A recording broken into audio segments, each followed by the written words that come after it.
wabarakatuh. Waalaikumsalam. Waalaikumsalam warahmatullahi wabarakatuh. Namanya nama Bang yang saat ini bersama pengasuh Pondok Pesantren Nurul Murid yang kami hormati Rektor Universitas Nurul Jadi dan Dekan, Kepala Lembaga, Ketua Program Studi yang mungkin hadir pada Zoom kali ini, dan yang kami hormati juga teman-teman dari tim pendamping, Kepala LP2M Pak Purkon, terus Pak Nidom dan lain sebagainya, teman-teman yang ada di lingkungan tim pendamping untuk kegiatan data sharing ini, dan yang kami hormati pula data share Profesor Dr. Ari Yuniastuti MKes, dan juga akan hadir pula hari ini didampingi oleh Pak Harto dari Fakultas Matematika dan IPA Pak nggih, dari Universitas Negeri Semarang. Bapak Ibu sekalian, supaya tidak terlalu banyak kita ngobrol di sesi pembukaan, mungkin ada baiknya mungkin kita bisa langsung, mungkin nanti Prof. Ari bisa menyampaikan beberapa kata terkait dengan pengantar, untuk kemudian kami serahkan sepenuhnya kepada Prof. Ari beserta dengan Pak Hardito untuk tentang media pembelajaran kaitannya dengan video dan lain sebagainya. Kan itu kami persilakan kepada Profesor Dr. Ari Yuniastuti. Matur banun Pak Jus. Assalamualaikum warahmatullahi wabarakatuh. Selamat pagi Bapak Ibu yang saya hormati dan tetap setia untuk mengikuti kegiatan data sharing ini. Seperti yang telah kita kemarin diskusikan kemarin, beberapa hal terkait pembuatan media pembelajaran daring, Bapak Ibu telah mempresentasikan ya, atau mengunjukkan karyanya. Nah, ternyata memang masih ada beberapa yang belum ada animasi, atau mungkin yang benar-benar pembelajaran daring itu sebaiknya yang seperti apa. Maksudnya kita sudah tahu, oh ya demikian, tapi cara membuat untuk pembelajaran daring yang simple, yang kita bisa membuat dalam waktu cukup dan sehari-hari bisa kita lakukan untuk anak mahasiswa kita. Nah, ini kebetulan saya ada teman Pak Hardito dari FMIPA UNES, beliau yang akan menyampaikan beberapa hal terkait dengan pembuatan media pembelajaran daring, utamanya video nggih Pak Hardito. Semoga apa yang disampaikan Pak Hardito bisa berkenan bagi Bapak Ibu semua dan bermanfaat bagi saya secara pribadi dan Bapak Ibu semua. Mohon maaf ini saya menggunakan pendamping karena agar lebih mantap saya memanggil pakar. Saya memanggil pakarnya ini. Saya agar tidak keliru, nanti saya keliru lagi nih. Jadi saya manggil pakar untuk pembelajaran karena memang media pembelajaran itu memang orang dari pendidikan ya Pak Hardito kayaknya. Kalau orang Ilkom pun kemarin juga saya tanyakan ke Mas Aji juga, katanya, wah Bu, kalau yang media pembelajaran saya ini Bu, orang teman-teman juga biasanya kayak video yang kemarin kemarin Bapak Ibu sudah menyaksikan ke pembuatan video yang seperti video film, membuat film. Nah, kalau media pembelajaran tuh yang pas itu orang dari pendidikan. Nah, akhirnya saya mencari orang pendidikan itu, dan alhamdulillah Mas Aji menginfokan untuk Pak Hardito. Itu sejarahnya demikian Pak Jus dan Pak Purkon dan Bapak Ibu semuanya. Jadi saya tadi sempat mencarikan pendamping supaya marem, kalau saya itu bilang supaya kita semua marem mendapatkan ilmu yang bermanfaat, insya Allah, dan bisa diberikan pada yang lain lagi. Ya, demikian sedikit pengantar dari saya. Monggo kita mulai kemauan Pak Hardito, silakan untuk menceritakan pengalaman membuat video pembelajaran atau media pembelajaran. Monggo Bapak Ibu bisa berdiskusi. Nah, ini saya mohon izin Pak Purkon atau Pak Jus, nanti diskusi akan 2 jam full Pak Hardito. Maksudnya ada diskusi juga dengan Pak Hardito atau ada presentasi dari Bapak Ibu dosen. Jadi nanti biar Pak Hardito mengatur waktu. Kalau misalnya full berarti besok presentasi full pada saat saya luring. Nggak usah mikir-mikir, ngitung-ngitung harus 2 jam, boten. Jadi sehari itu kita kalau Bapak Ibu memang ada waktu, sehari itu kita bedah bersama-sama karya-karya Bapak Ibu semuanya. Seperti itu, atau Desmundi, atau mau ini mau sebagian, ada yang presentasi, monggo. Mungkin Sebaiknya menurut saya Prof, mungkin karena ini kaitannya dengan pematerian baru, mungkin nanti akan lebih kepada diskusi saja terkait dengan hasil diskusi penyampaian materi, terus kemudian diselingi dengan diskusi atau disusul dengan diskusi kemudian. oh siap. Oke. Jadi untuk melihat hasil dari pertemuan hari ini kan pertemuan terakhir untuk yang daring. Oke. Yang presentasinya nanti saat kita luring saja dari situ mungkin bisa. Iya, siap. Marem ya Pak, marem luring saya juga senang banget. Menurut saya begitu. Nggih. Mungkin Pak Furkon punya pendapat lain mungkin. Nggih, Pak Furkon terus pundi? Nggih. Nggih, monggo itu kita diskusikan sama-sama lah begitu. Oke, mungkin hari ini kita berikan penuh waktunya ke Pak Harjito untuk ini pematerian. Nanti mungkin di sesi pematerian kita bisa diskusikan begitu. Oke. Nggih, siap. Nggih. Pak Cito waktu penuh untuk Pak Cito nggih sampai jam 11. Nanti ada diskusi, nggih 1 jam diskusi. Nggih, Mas Banu, demikian pengantar dari saya.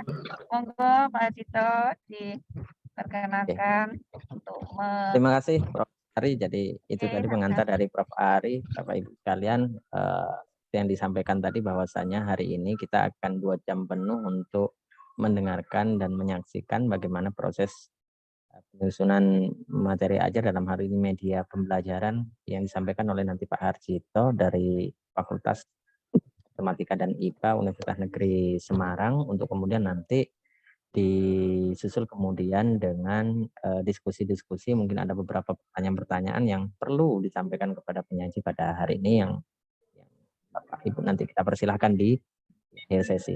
Demikian, monggo kami persilahkan kepada Pak Harjito. Ya, terima kasih Pak Bisnul Mu'alim dan juga Bu Ari yang sudah memberikan kesempatan saya untuk tampil di sini. Sebenarnya saya bukan pakar, hanya mencoba untuk belajar dan terus belajar Bapak Ibu. Dan ketika saya diminta untuk berbagi pengetahuan, saya sangat senang karena di situ saya juga akan banyak belajar dari Bapak Ibu semuanya, berbagai hal yang mungkin tidak pernah saya temui ketika saya berada di kelas. Nah, kebetulan semester lalu saya itu mengajar mata kuliah media pembelajaran dan produk akhirnya adalah video pembelajaran. Jadi nanti saya akan mencoba memperlihatkan beberapa contoh karya mahasiswa, tapi ini adalah karya pemula Bapak Ibu, jadi kalau masih ada kekurangan di sana sini ya ajar, karena itu adalah karya mahasiswa pertama. Beberapa itu bahkan karya pertama dan langsung berani diunggah di channel YouTube, dan salah satu video sempat mendapatkan iklan dari YouTube dan langsung mendapatkan kredit gitu ya, dalam bentuk uang. Nah, saya akan menjelaskan sedikit. Mungkin di sini agak sedikit bising Bapak Ibu karena di sini sedang ada pengerjaan juga. Kalau ada suara guntingan di belakang mohon diabaikan.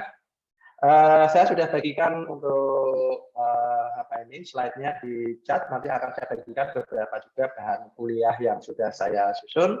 Barangkali bermanfaat bagi Bapak Ibu semuanya. Nah, sebenarnya ada 2 model video pembelajaran yang bisa kita kembangkan, yaitu adalah video yang dipersiapkan dan video yang tidak dipersiapkan. Jadi video yang dipersiapkan itu artinya adalah kita merancang sedemikian rupa, mulai dari naskah dan seterusnya, sampai kemudian produksi dan editing itu semuanya benar-benar terencana. Tapi ada kalanya kita bisa saja membuat video yang tidak terencana, yaitu seperti yang saya lakukan kemarin. Saya di kelas, saya mengajar, lalu saya gunakan smartphone saya untuk sebagai video. Dan saya gunakan headset seperti ini, yang seperti ada di telinga saya ini adalah headset Bluetooth, sehingga suara saya cukup jelas termasuk di dalam perangkat tadi. Dan tentunya memang tidak bisa optimal karena seringkali perpindahan objek itu tidak bisa diduga oleh kamera gitu ya. Jadi tentunya memang ada sisi negatifnya. Yang kedua, kemungkinan ada juga kita mungkin ketika live itu kita mengucapkan sesuatu yang sebenarnya di dalam kelas itu tidak masalah, tapi begitu kita unggah di YouTube mungkin ada yang mempermasalahkan. Maka tetap perlu yang namanya editing supaya jangan sampai video yang niatnya adalah untuk memberikan pengetahuan bagi mahasiswa kita, tapi kemudian dianggap sebagai penghinaan atau apa yang sekarang lagi marak ya, maka editing video juga penting. Nah, oleh sebab itu saya akan menjelaskan sedikit beberapa hal terkait dengan hardware, software, kemudian teknik-teknik supaya pengetahuan kita mengenai pembuatan video juga cukup komprehensif ya. Nah, kita lihat di sini, saya di sini hari ini menggunakan OBS Bapak Ibu ketika saya Zoom ini, sehingga Bapak Ibu bisa lihat bahwa PPT saya ada di belakang saya, dan background saya cukup halus dibandingkan kalau kita menggunakan Zoom, ya. Karena saya menggunakan OBS di sini. Bisa dengan Zoom ya bisa, tapi kadang-kadang rambut kita menghilang kalau kita bergerak-gerak itu di Zoom kadang-kadang ada bagian dari rambut atau kepala itu yang menghilang, jadi tidak begitu mulus. Tapi kalau kita lihat di sini wajah saya kelihatan ada putih-putih, kelihatannya itu masalahnya di Zoom-nya, karena di OBS saya itu tidak ada masalah. Saya juga bingung ini kenapa kok di Zoom-nya wajah saya kok ada seperti sinar putih. Padahal di aslinya tidak ada. Nah, yang jelas pertama kita butuh laptop gitu ya. Laptop itu nanti kaitannya bisa untuk proses produksi, proses editing maupun proses publish, misalnya ke channel YouTube atau ke TikTok atau dimanapun Bapak Ibu yang inginkan, yang menganggap bahwa media itu paling dekat dengan audiens. Kalau bisa tentunya adalah tersedia dalam berbagai platform, karena preferensi setiap anak itu kan beda-beda. Ada yang suka nontonnya TikTok, ada yang suka YouTube, ada yang suka Vimeo dan sebagainya. Nah, laptop itu jelas penting, perlu. Nah, untuk spesifikasi laptop paling tidak kalau untuk kebutuhan video setidaknya RAM-nya 4 GB Bapak Ibu. Setidaknya 4 GB, karena kalau 2 GB nanti dikhawatirkan itu sering nge-hang. Nah, kalau untuk editing, Bapak Ibu perlu RAM-nya lebih tinggi lagi, karena editing untuk di atas 10 menit itu tidak bisa menggunakan RAM 4 MB, paling tidak 4 GB. Setidaknya untuk editing 8 GB. Kalau yang saya gunakan ini adalah RAM-nya 16 GB, tapi laptopnya jadul. Sehingga saya lebih tenang, karena kalau RAM-nya kecil, saya khawatir tiba-tiba suara saya hilang. Nah, kemudian yang kedua adalah smartphone, bisa Bapak Ibu gunakan. Smartphone ini bisa berguna sebagai kamera, ya bisa secara mandiri untuk merekam, tapi bisa juga diintegrasikan dengan OBS. Jadi Bapak Ibu kalau kita membuat video pembelajaran menggunakan laptop, kita tahu bahwa kamera laptop itu kalau tidak di atas ya di bawah Bapak Ibu ya. Dan ketika kita menatap ke materi, maka sering terlihat kita itu seperti hari ini. Saya kelihatan menunduk gitu ya, kelihatan menunduk, tidak menatap ke audiens. Padahal kalau kita membuat video pembelajarannya baik, tentunya saat kita berbicara kita menatap ke kamera, bukan menatap ke materi, sehingga audiens kita itu merasa diperhatikan. Walaupun audiensnya itu kan kalau saya memikirkan itu seperti film Dora, Bapak Ibu. Nah, film Dora itu kan sebenarnya ya di studi itu yang nonton adalah kru, tapi seolah-olah dianggap asumsinya adalah di depannya ada anak-anak yang terlibat di dalam video. Maka menatap ke audiens, kemudian mengajak audiens berinteraksi itu menjadi bagian yang penting di dalam pembuatan video pembelajaran. Jadi bukan ngomong sendiri, tetapi seolah-olah berdialog dengan audiens. Nah, di sini kita bisa memanfaatkan smartphone Android, jadi nanti kita install aplikasi yang free, nanti kita bisa lebih bebas berbicara dan kita tidak perlu harus bergantung pada posisi layar laptop, sehingga kita lebih nyaman ketika membuat video karena pandangan kita lebih bebas dan tangan kita juga bisa berinteraksi dengan bebas. Gestur tubuh juga sangat diperlukan di dalam komunikasi. Yang berikutnya adalah perangkat jaringan internet. Ini bisa ya, bisa tidak, tergantung apakah kita membuat videonya online, live streaming, ataukah kita hanya offline yang nantinya disimpan di laptop, lalu baru diunggah di channel YouTube.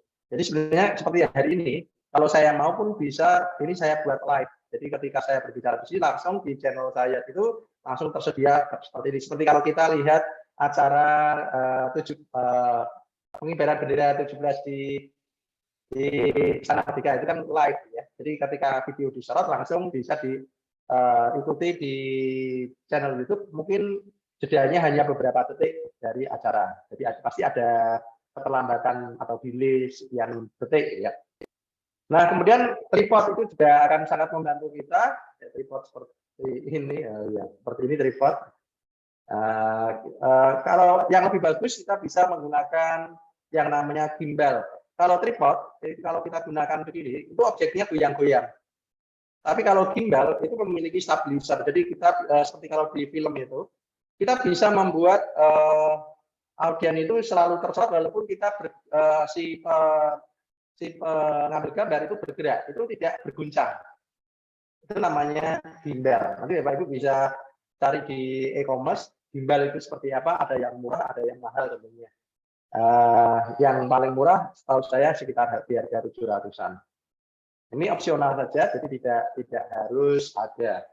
Nah, untuk softwarenya adalah yang namanya adalah ini OBS. Maaf. Ini layar saya kenapa kecil banget? Oh iya, sebentar Pak Ibu. Ini ada terpotong ternyata. Oke, Pak. Ya, jadi ada yang namanya OBS atau Open Broadcast System. Aplikasi ini gratis Bapak Ibu, bisa di-download, bisa berjalan di Mac, bisa berjalan di Windows maupun kalau Bapak Ibu pakai itu pun tetap bisa berjalan. Seperti yang saya gunakan ini adalah Open Broadcast System untuk Zoom ini. Nah, kemudian yang kedua adalah DroidCam. Nah, DroidCam ini yang tadi kita bahas bagaimana agar laptop kita bisa menjadi kamera HP kita bisa menjadi kamera. Jadi kita tidak perlu beli kamera baru, kamera khusus untuk ini, tapi kita gunakan HP kita menjadi kamera yang tersambung di laptop. Jadi nanti kita bisa lebih bebas bergerak, tidak harus menghadap ke laptop, tapi bisa mungkin menghadap ke papan tulis, menghadap ke TV yang di sana ada counter atau kepekan atau running text. Dan kemudian tentunya ada orang yang mengoperasikan laptop sehingga slide-nya bisa mengikuti. Kalau dikerjakan sendiri tentunya sangat repot Bapak Ibu. Tapi kalau memang mau dikerjakan sendiri ya mau tidak mau kita harus pakai kamera laptop atau mungkin pakai webcam seperti yang saya lakukan ini. Saya pakai webcam. Jadi webcam-nya bukan miliknya laptop, bisa sendiri saya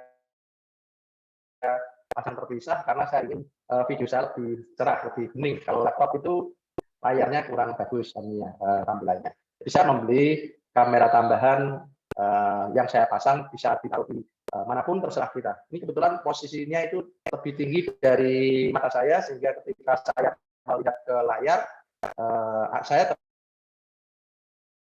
lihat menunduk. Itu adalah beberapa software yang bisa kita gunakan. Lalu berikutnya adalah ini agak instalasinya. Nah, bagaimana proses instalasinya? Nah, yang paling utama di sini adalah OBS-nya, karena OBS ini nanti digunakan untuk memadukan berbagai objek, lalu untuk direkam di dalam laptop. Jadi seperti yang contoh yang Bapak Ibu lihat di layar saya itu, di situ ada dua objek yang saya pasang, yaitu yang pertama adalah objek kamera, dan yang kedua adalah objek slide ya. Itu ada dua objek. Misalnya saya mau menambahkan running text itu bisa. Jadi misalnya saya ingin tambahkan running text di bawah, nah, misalnya subscribe channel ini misalnya. Yang sering kita lihat di itu ya. Itu bisa kita tambahkan. Bahkan kita bisa tambahkan seolah-olah slide saya itu berada di layar TV. Nah, ini ada TV-nya dan seterusnya. Nanti itu berbagai pengembangan yang bisa kita lakukan kalau menggunakan OBS. Nanti akan ada teknik-teknik secara khusus kita bahas. Nah, kemudian cara instalasinya yang pertama adalah pasti kunjungi website resminya. Jadi lebih baik langsung dari website resmi, jangan meminta teman untuk dikirimi file karena dikhawatirkan ada virus. Lebih baik langsung dari sumbernya yaitu Open Broadcast System. gratis Bapak Ibu, bisa diinstal sesuai dengan laptop. OS-nya apa, Bapak Ibu silahkan dipilih sendiri. Lalu setelah itu tinggal install seperti biasa Bapak Ibu melakukan instalasi sampai selesai. Oke. Langkah berikutnya adalah Bapak Ibu bisa, ini tidak harus ya, tidak harus kalau Bapak Ibu ingin memanfaatkan HP sebagai perangkat kamera tambahan, Bapak Ibu bisa install yang pertama software Droidcam OBS. Ini software ini adalah ada di Play Store atau di App Store. Jadi ini diinstal di smartphone kita. Nah, jadi nanti kameranya akan bisa berkomunikasi dengan laptop, mengirimkan gambar dari kamera HP untuk menjadi seolah-olah webcam atau kamera di laptop. Gitu. Kemudian supaya menyatu dengan OBS, Bapak Ibu perlu instalasi plugin-nya. Ini sudah ada alamatnya, nanti Bapak Ibu tinggal pilih sesuai dengan OS-nya, apakah Windows atau yang lain, install, lalu selesai. Itu beberapa yang perlu diinstal. Oke, kita lihat, ini contohnya. Nanti kalau misalnya kita buka dulu di smartphone-nya, nanti akan ada seperti ini. Nanti Bapak Ibu lihat bisa tertulis kalau laptop dan HP tersambung di jaringan, maka nanti akan ada IP seperti ini. Tapi kalau tidak pakai jaringan, tapi pakai misalnya kartu prabayar, gitu ya, Bapak Ibu bisa muncul IP-nya ada 2. Jadi kalau 192 itu berarti lokal, tidak pakai internet. Yang pasti lebih cepat. Tapi kalau tidak 192, maka itu berarti menggunakan internet. Ya. Tapi Bapak Ibu juga bisa pakai kabel. Lebih pakai kabel itu lebih cepat, kabel USB. Tapi sayangnya kalau pakai kabel itu kan pergerakan kita jadi terbatas ya, karena kabel itu menghalangi keleluasaan kita di dalam bergerak. Lalu untuk portnya nanti di set 4747. Biasanya begitu, tapi bisa diubah. Nah, ini adalah tampilan dari OBS ketika pertama kali diinstal. Ya. Di sini ada scene itu skenario. Nanti kita bisa buat beberapa scene sesuai kebutuhan. Misalnya scene pertama, scene pembuka. Scene kedua adalah scene berada di ruang kelas. Scene ketiga adalah scene berada di lapangan. Bapak Ibu sedang menjelaskan mengenai bagaimana teknik sampling pada pencaratan populasi di padang rumput. Awalnya kan ada pembuka, ya, pembuka akan memperkenalkan judul, kemudian siapa tokoh-tokohnya, mungkin begitu. Lalu di scene kedua adalah di ruang kelas. Seolah-olah siswa masih berada di ruang kelas, dijelaskan dulu sebelum ke lapangan, nanti begini-begini. Terus nanti ganti scene berikutnya adalah scene di lapangan. Nanti tahu-tahu sudah berada di lapangan. Nah, lapangannya sendiri tidak harus Bapak Ibu pergi ke lapangan. Bapak Ibu bisa membuat background video, yaitu video ada padang rumput. Dan nanti Bapak Ibu bisa berada seolah-olah berada di padang rumput. Caranya bagaimana? Caranya Bapak Ibu harus memanfaatkan layar berwarna hijau. Kebetulan saya di belakang ini ada layar berwarna hijau. Akan saya coba untuk perlihatkan ke Bapak Ibu. Sebenarnya saya itu berada di belakang layar hijau. Nah, saya akan tunjukkan bahwa aslinya seperti ini.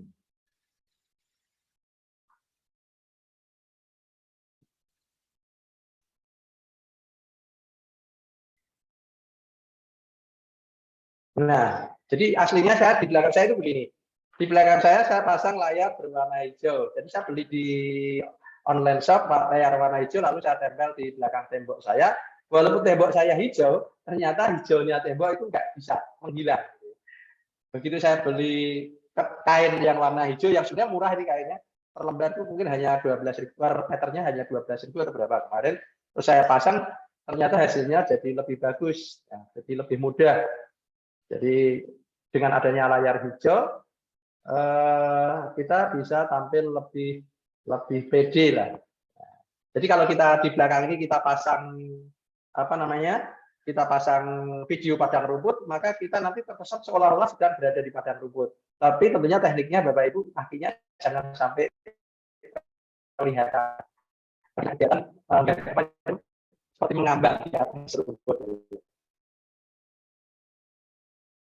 akhirnya jangan full body. Nah ini keunggulan dari OBS itu adalah kita bisa memanipulasi berbagai objek seolah-olah berada di posisi yang sama, padahal sebenarnya objeknya itu berada di tempat yang berbeda dan waktu yang berbeda. Jadi ada video pada rumput atau mungkin video harimau sedang menerkam rusa, kemudian kita berdiri seolah-olah sedang dekat itu, kayak kalau kita lihat di film dokumenter itu. Jadi seolah-olah kita berada di sana dan kita tidak takut pada harimau. Ya. Nah, itu kita bisa posisikan seperti itu dengan memanfaatkan OBS. Lalu berikutnya kita bisa lihat di sini bagaimana caranya membuka OBS di laptop ya. Jadi yang pertama tentunya adalah tinggal cari aplikasi OBS di program file ya, aplikasi nanti akan lalu dilakukan konfigurasi, lalu tampilannya akan terlihat seperti ini. Nah, ini contohnya. Nah, ini sudah saya pasang di sini, saya tambahkan tadi HP. Nah, HP itu kemudian saya arahkan ke objek lain. Jadi laptopnya dan HP itu menghadapnya berbeda, sehingga saya tetap bisa menghadap ke laptop, tidak perlu laptopnya saya putar-putar. Jadi laptopnya tetap di meja, tidak digerak-gerakkan. Yang digerak-gerakkan adalah HP, karena HP lebih mudah digerak-gerakkan hanya dengan bantuan tripod saja diputar sudah bisa mengarah ke tempat yang kita tentukan. Ini contohnya seperti ini. Saya memperlihatkan isi ruangan di dalam OBS tadi. Nah, untuk setting webcam di OBS ini adalah langkahnya membuka OBS, lalu klik tombol plus, tadi ya, lalu dan seterusnya. Kalau dijelaskan begini mungkin tidak begitu jelas, tapi kalau dipraktekkan lebih mudah. Ya, paling tidak ini ada dulu penjelasannya, langkah-langkahnya. Nanti kita coba untuk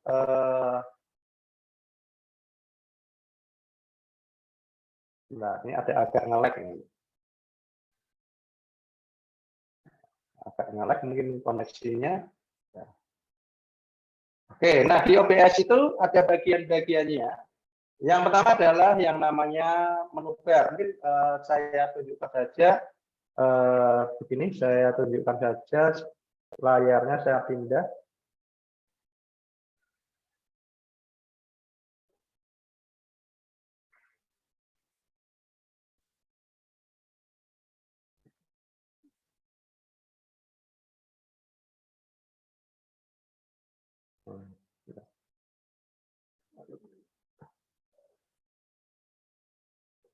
Oh iya, kalau saya pindahkan ke OBS saya nanti ya gambarnya berulang ya. Nanti aja ini kayaknya PPT saya nge-lag ini. Nah, karena PPT-nya PPT online, jadi agak sedikit bermasalah ketika internetnya error. Oke. Nah, di OBS itu ada bagian yang namanya menu bar. Bapak Ibu, menu bar itu pasti Bapak Ibu familiar, yaitu adalah menu yang ada di atas, namanya menu bar. Nah, di bagian menu bar itu adalah nantinya adalah pengaturan terkait dengan nama file, kemudian rekaman, kemudian terkait dengan bagaimana memberi nama asin, kemudian cara mengekspor dan seterusnya. Itu bagian atas dari OBS namanya menu bar. Maaf, ini masih muter-muter koneksi saya, kelihatannya agak sedikit.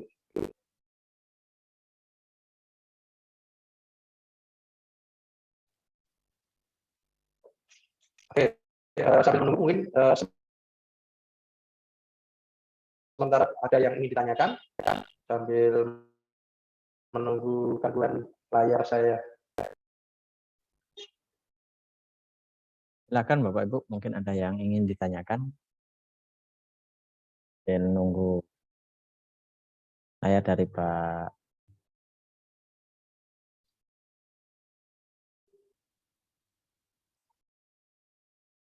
Saya download aja dulu supaya nanti enggak tiba-tiba macet lagi. Bapak Ibu, soal ini Bapak Ibu bisa unduh, tadi sudah saya kirimkan lewat chat. Ini mau saya unduh aja dulu. Cara mengunduhnya tinggal klik file. Ini juga agak oke. Lalu unduh, Bapak Ibu bisa unduh sebagai PPT, PDF atau di sini yang tersedia adalah ODP.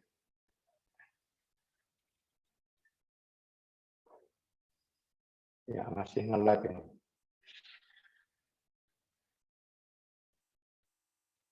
Salah satu kendala pembelajaran daring ya, Bapak Ibu. Padahal saya sudah pakai providernya milik pemerintah, ternyata tidak menjamin.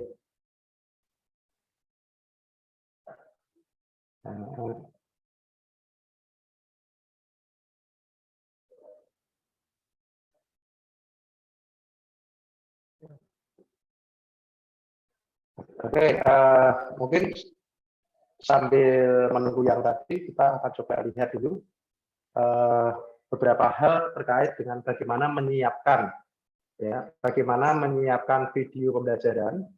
Itu yang pertama adalah Bapak Ibu menyiapkan naskah. Naskah video pembelajaran itu kita sebut sebagai textual storyboard. Di mana textual storyboard ini adalah isinya adalah menjelaskan bagaimana dialog, bagaimana kondisi ruangan yang nantinya akan digunakan di dalam pengambilan video. Jadi contoh yang saya berikan ini adalah merujuk pada naskah-naskah film, Bapak Ibu. Jadi seperti para penulis naskah film bagaimana menggambarkan sebuah skenario dari pengambilan video pada scene-scene tertentu. Sebenarnya agak dulu di sebelah foto saya smooth dulu.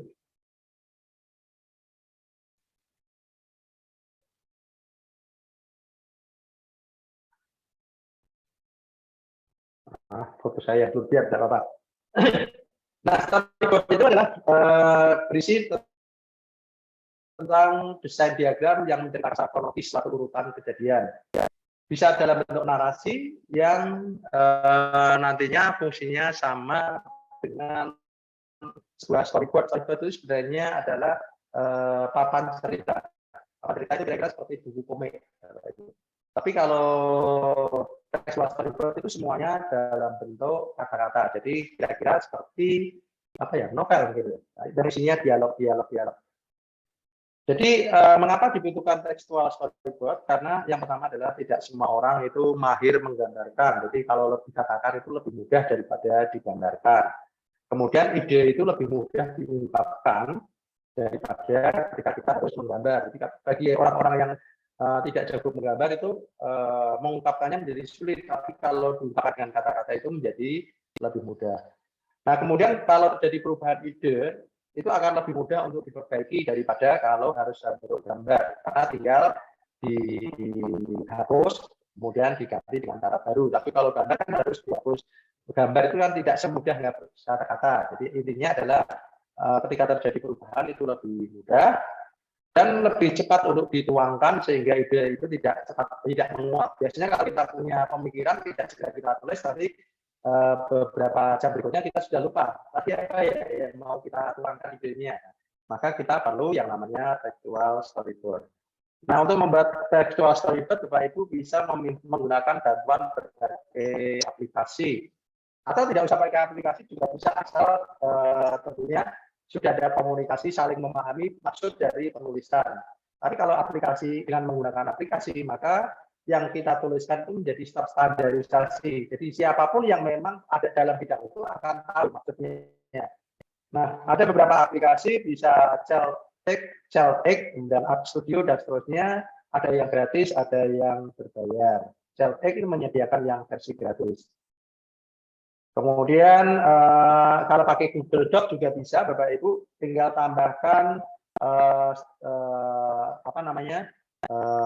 add-on.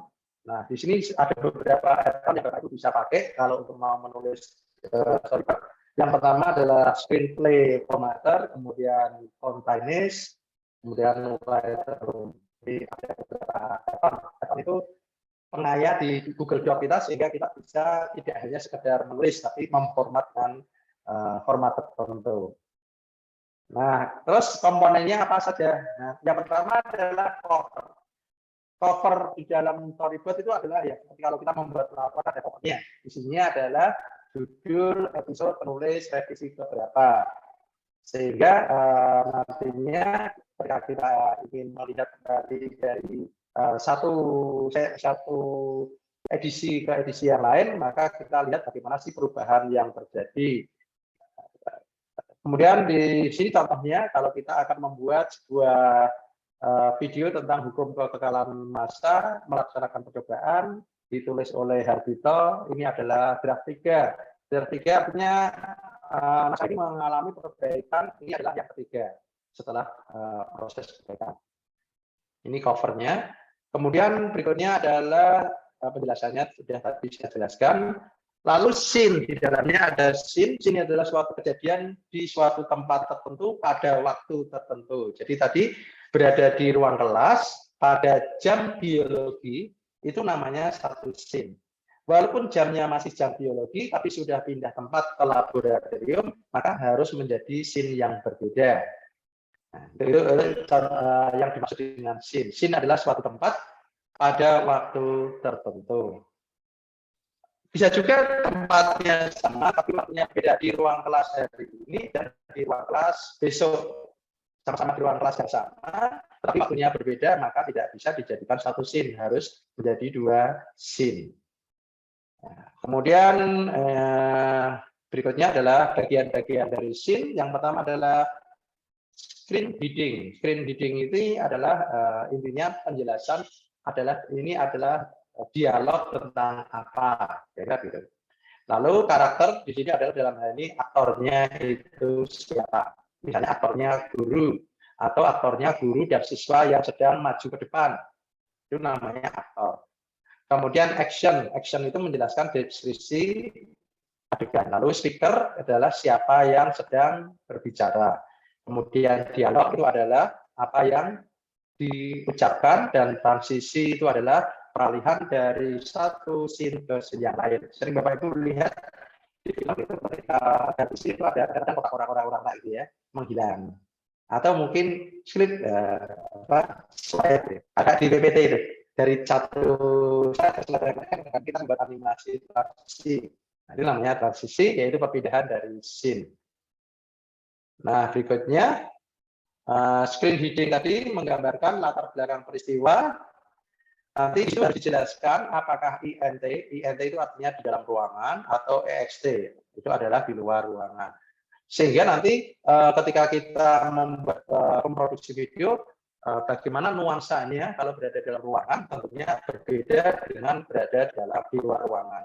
Misalnya berada di hutan biologi, kebun biologi, nuansanya kan nuansa hutan di situ. Mestinya kan beda suara background di belakangnya dibandingkan ketika berada di dalam ruang kelas.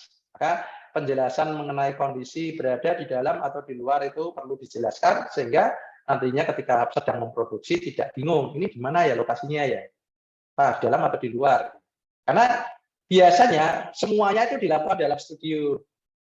Jadi kalau dalam studio kan sebenarnya sama. Jadi kan perlu ada nuansa suara tertentu untuk menguatkan bahwa sedang berada di luar ruangan. Berikutnya adalah ini contohnya ini. INT laboratorium jam 9 pagi. Jadi mengapa jam 9-nya juga ditunjukkan? Ya, kaitannya dengan lightning, pencahayaan. Atau mungkin nuansa suara di luar kalau pagi hari itu apa? Kalau siang hari itu suara apa? Mungkin ada perbedaan antara pagi dan siang. Berikutnya adalah karakter. Karakter adalah tokoh dalam cerita, bisa manusia, bisa benda yang dipersonifikasi. Contoh karakter manusia, Andi seorang guru, Iwan seorang siswa, Ian kepala sekolah, dan seterusnya. Karakter yang bukan manusia, contohnya Rabbit seekor kelinci jantan, Yuni seorang beruang betina, seekor beruang betina. Tapi bisa juga karakternya bukan makhluk hidup, tapi dipersonifikasi. Misalnya Belas yang punya mulut, Cedok yang punya kaki, Cedok yang bisa jalan-jalan. Nah, itu adalah karakter bukan makhluk hidup, tetapi dipersonifikasi seolah-olah makhluk hidup. Contoh penulisannya adalah Andi 35M, M itu laki-laki. Rabbit M dari jantan, Winnie F berarti betina. Oke, itu contoh penulisannya. Kemudian mendeskripsikan setiap tokoh dalam frame. Jadi perlu dideskripsikan Andi itu sedang apa? Andi berdiri di depan kelas, membelakangi papan tulis, sehingga ketika tokohnya ditata, bagaimana supaya sesuai dengan naskah ini. Oh, gurunya berdiri di depan kelas, membelakangi papan tulis, menatap ke siswa-siswanya. Tentunya tatapannya harus terlihat bahwa bukan menatap ke satu tujuan tertentu, tapi menyebar ke seluruh kelas. Dan seterusnya, ini adalah action. Lalu speaker, karakter yang sedang berbicara, nanti penulisannya rata tengah. Dialog itu adalah apa yang diucapkan oleh aktor. Nah, dialog tidak harus ada pasangannya. Dialog itu bisa berbicara sendiri atau yang bisa dikasih sebagai monolog. Jadi sebenarnya berbicara sendiri, tapi seolah-olah sedang dialog. Jadi nanti di situ juga ada bertanya, lalu ada jeda menunggu pertanyaan. Jadi seperti kalau kita lihat di film Dora itu, seolah-olah penontonnya itu menjawab.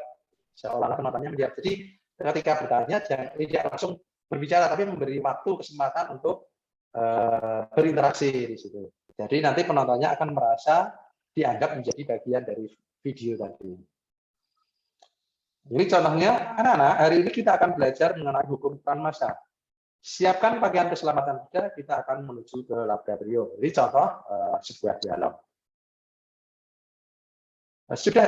Ini berada di dalam laboratorium, sudah saya goyang-goyang tabung reaksi ini. Mengapa warnanya tidak berubah? Diam. Jadi memberikan kesempatan audiens penonton video itu untuk ikut berpartisipasi menjawab. Terus kemudian, ya benar. Sebenarnya kita tidak mendengar jawaban mereka, tapi kita mengapresiasi. Gitu ya. Jadi berarti ya benar kayak di Dora itu. Benar. Jadi nanti audiensnya itu akan merasa, oh iya saya itu menjadi bagian dari video ini, bukan jadi orang luar. Nah, ini contoh dialog. Nah, kemudian transisi nanti ada beberapa pilihan Bapak Ibu yang bisa sudah ada di OBS. Ada fade out, fade in, lalu ada cut to. Jadi nanti seperti apa? Nanti Bapak Ibu bisa coba fade out itu seperti apa, fade in itu seperti apa, cut to itu seperti apa. Nah, ini ada contohnya Bapak Ibu. Saya sudah membuat contoh sebuah naskah. Harusnya sudah ada. Agak sedikit lemot ini kayaknya transisinya. Oh, ini adalah video. Ini video penulis naskah film Jurassic World. Ini yang ditulis sama dengan apa yang saya contohkan ini. Ini kebetulan nanti ada juga yang dari Indonesia. Saya ingin menunjukkan bahwa model penulisan yang saya jelaskan ini sudah menjadi standar baku di dalam dunia sinematografi. Kalau yang ini adalah dari Indonesia, adalah Dika. Nah, nanti seperti ini penulisannya, naskahnya. Kira-kira seperti ini naskah yang tadi yang kita sebut. Nah, ini Raditya memberikan tutorial bagaimana menulis naskah.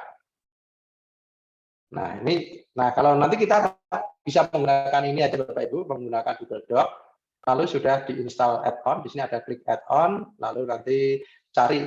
Di sini saya tambahkan yang screen formatter. Nah, nanti ketika sudah diinstal, nanti screen formatter akan muncul di sini sebelah kiri. Nanti kita akan menulis naskah selayaknya penulis naskah profesional. Jadi formatnya sudah baku seperti penulis naskah format. Nah, ini contohnya. Ini adalah pada cover. Nah, ini ketika kita membuat header, ini membuat header. Nah, ini adalah ketika menambahkan karakter. Nah, ini contohnya jadinya ini header, ini adalah karakter, ini adalah penjelasan atau deskripsi dari karakter tadi. Nah, kalau mau menambahkan speaker, nanti ini caranya urutannya Ini nanti hasil akhirnya seperti apa. Nah, hasil akhirnya jadi ngerti. Nanti seperti ini. Nah, di sini ada transisinya. Saya pilih transisinya adalah kartu. Ini speakernya Andi, ini Grace, ini Andi. Ini ada dialognya, ini dialognya. Ini contohnya seperti ini. Dan ini akan memudahkan kita untuk mengingat. Kemarin kita sudah mengambil video sampai pada sini, ya, Pak. Misalnya saya dulu. Oh, kemarin sudah sampai pada scene sekian, sudah disimpan di komputer, diberi nama scene berapa. Nanti ambil lagi dan seterusnya.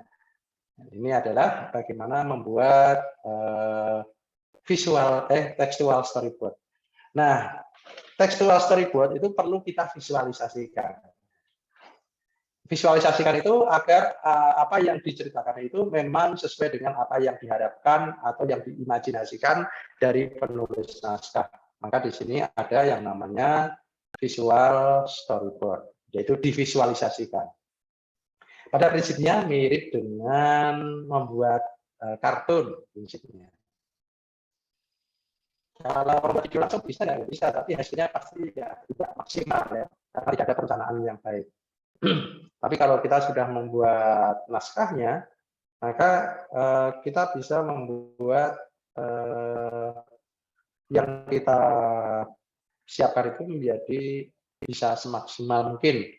Nah, di sini visual storyboard itu adalah visualisasi dari skenario atau storyboard tadi yang sebelumnya kita bahas, tekstual, menjadi sebuah gambar dengan keterangan-keterangan tertentu. Nah, ini dulu saya mendapatkan ini ilmunya dari BPMPK, tapi yang disebut oleh Bu Ari tadi, BPMPK. Bahwa ada scene, ada frame, properties, behavior. Kebetulan saya juga sering menjadi pengkaji materi di BPMPK. Nah, contohnya seperti ini. Topiknya adalah asal bahasa, tujuan yang hendak dicapai, meningkatkan pemahaman siswa mengenai konsep asing bahasa. Nantinya mau dibuat menjadi film dokumenter dengan kecepatan sekitar 30 fps. 30 fps itu sudah cukup bagus. Biasanya 25 fps juga sudah cukup bagus. Semakin tinggi fps-nya, nanti videonya semakin besar, Bapak Ibu. Jadi pastikan videonya jangan terlalu besar, karena nanti juga membebani yang mau mendownload. Maka kita atur jangan terlalu tinggi. Kecuali kalau memang kita ingin membuat film kualitas tinggi, seperti film-film yang Disney, ya. Tapi kalau kita hanya pembelajaran yang mungkin targetnya siswa yang terbatas kuotanya, ya lebih baik dengan FPS yang sedang saja. Nah, contohnya di sini saya akan membuat scene mengenai sifat air. Nah, di sini saya nanti akan membuat 4 keyframe. 4 keyframe itu berarti 4 peralihan. Di mana keyframe yang pertama itu saya letakkan pada titik 0. Pada detik 0. Nanti transisinya adalah in trans masuk fade in. Jadi objeknya nanti masuk muncul. Fade in itu berarti dari tidak ada menjadi ada, fade in. Nanti keyframe yang kedua akan saya letakkan pada posisi 120 pada frame ke 3600. Jadi ngitungnya dari mana sih? Tadi kan 30 fps tinggal dikalikan 30. Nah, jadi ada di frame ke 3600 karena kecepatannya tadi 30 fps dan seterusnya. Bapak Ibu tidak harus kaku, ini contoh saja, ini ilustrasi. Tidak harus terus harus hitung benar-benar, tidak. Kadang-kadang yang dihitung malah kurang alamiah ya, lebih kadang-kadang dengan feeling, intuisi malah lebih bagus. Ini hanya contoh saja. Nah, di keyframe 1 nanti saya akan ada background dinding ruang lab.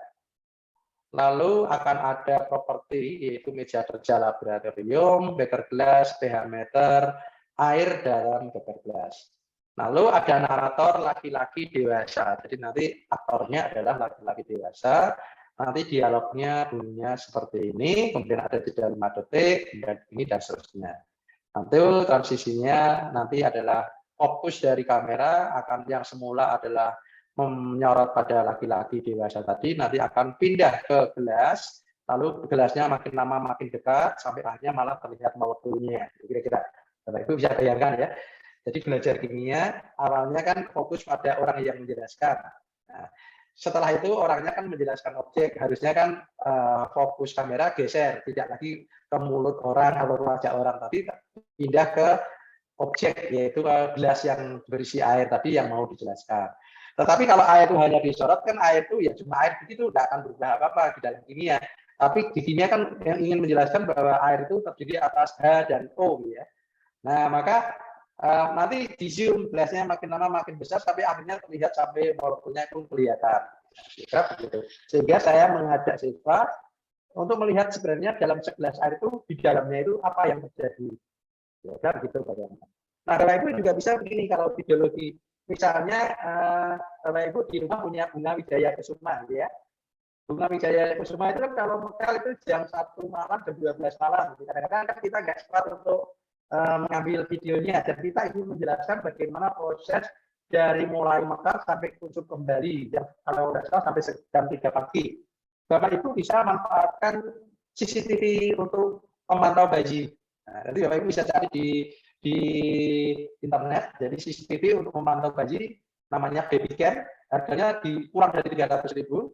Kebetulan saya pasang 3 itu di rumah.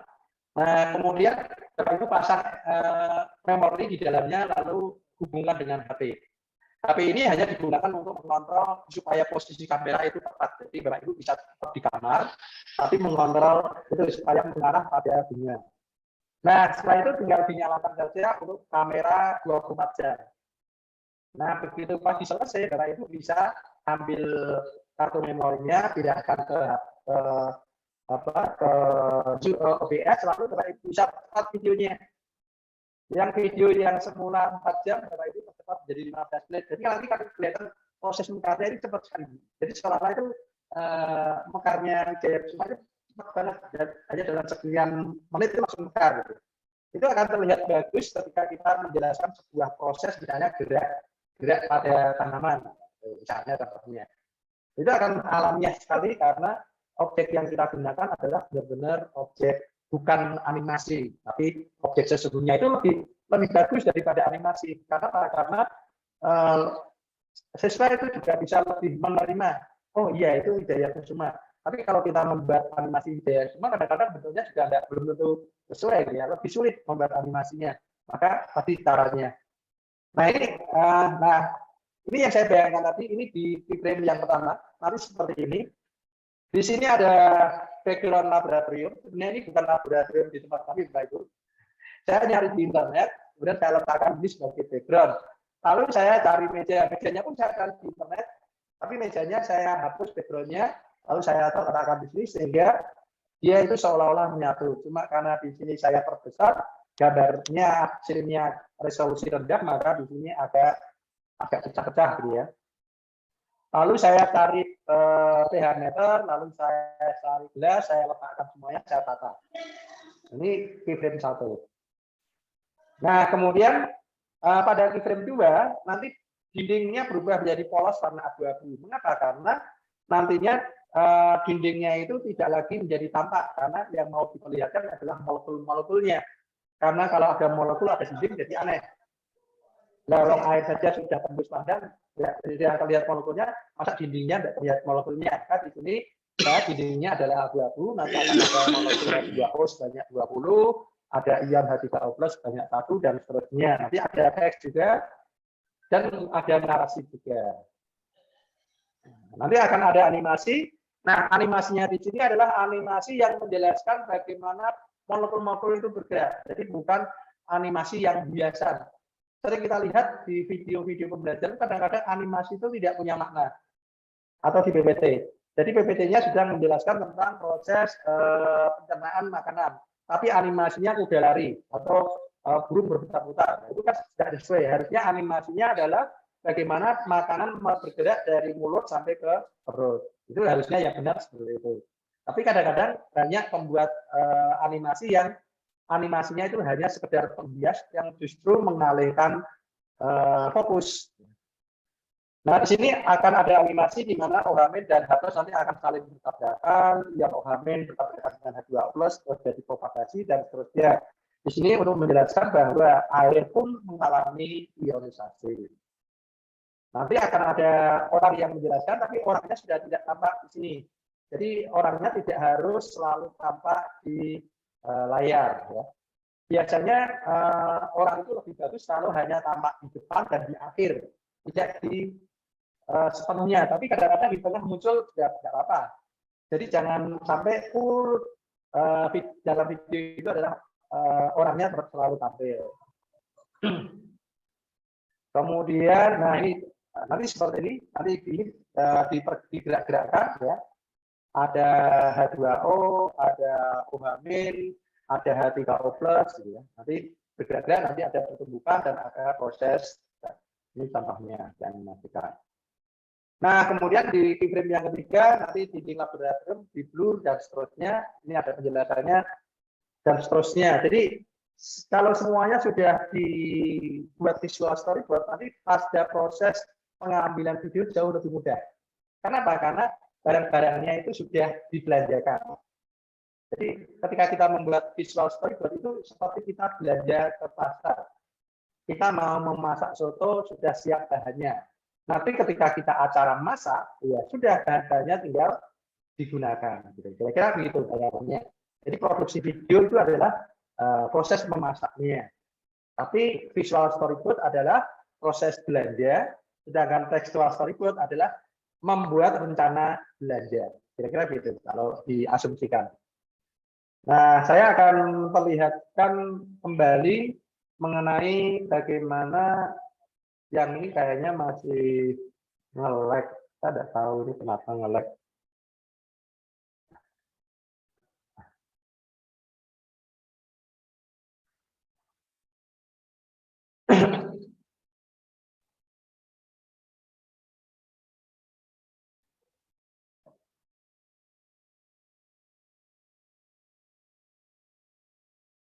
Oke, sambil menunggu, mungkin saya bisa perlihatkan contoh video yang tanpa perencanaan. Jadi ceritanya kemarin itu saya ada di kelas menjelaskan pada mahasiswa saya.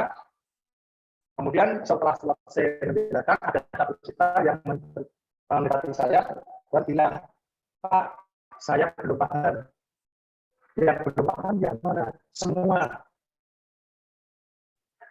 Menurut saya sudah selesai, yang belum paham semua ya. Nah, kemudian akhirnya saya pikir ya, nanti berikutnya saya buatkan video, lalu saya masuk kelas, saya siapkan kamera saya, lalu saya siapkan headset, lalu selama proses pembelajaran itu saya meminta mahasiswa untuk memutar kameranya supaya saya terus. Nah, adalah video pembelajaran yang tanpa siapa. Jadi nanti itu bisa lihat kenapa gitu kok tidak aman ya. Oh, ternyata jam saya error. Sekarang jam tanggal 16 ya. Di sini waktunya tanggal 15. Ya.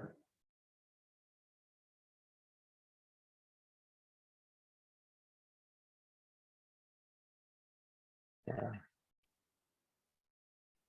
Nah, saya ada sedikit masalah dengan jaringan ini. Kelihatannya karena pakai Zoom langsung kuotanya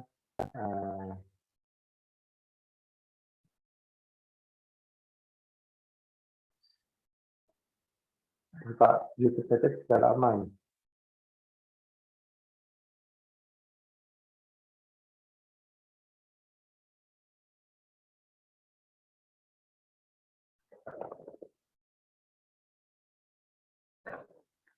Mungkin Bapak Ibu ada yang mau bertanya dulu sembari menunggu tampilan dari saya.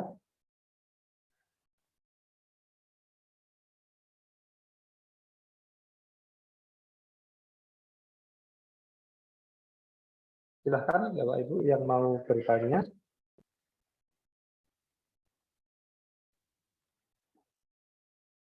Bapak Ibu bisa buka link yang saya berikan.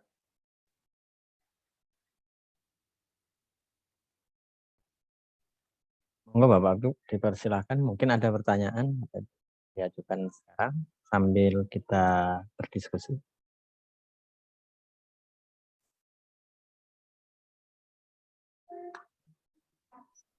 Monggo Bapak Ibu.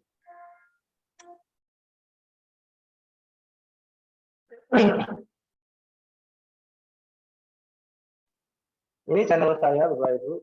Tapi sebenarnya saya lebih banyak membuat tutorial daripada video pembelajaran. Nah, ini video pembelajaran saya waktu saya berada di kelas. Ini video contoh video yang tanpa perencanaan. Masih iklan. Nah, jadi kalau Bapak Ibu misalnya pengen yang tanpa perencanaan, ya ini contohnya. Jadi saya berada di dalam kelas, lalu saya letakkan kamera HP saya di sini, lalu saya pasang headset di telinga saya pakai Bluetooth supaya suara saya bisa terdengar. Ini di telinga saya ada headsetnya. Nah, ini karena tidak ada yang mengoperasikan, Bapak Ibu, kadang-kadang kepala saya terputus tadi ya. Karena mahasiswa kalau nanti mengoperasikan kasihan, dia tidak bisa mengikuti perkuliahan. Dia hanya menggerakkan ketika saya pindah sini, dia akan putar gitu. Harusnya ada suaranya. Apakah Bapak Ibu bisa mendengar suaranya? Belum, Mbak, belum.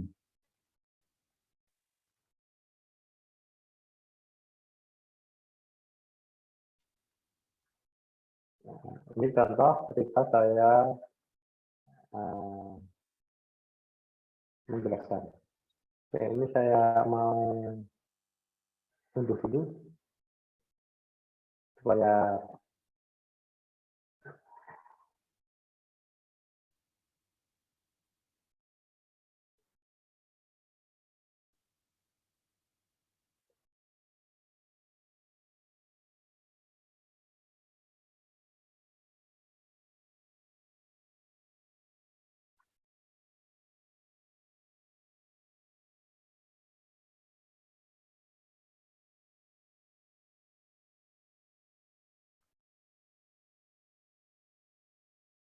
kok lama ya.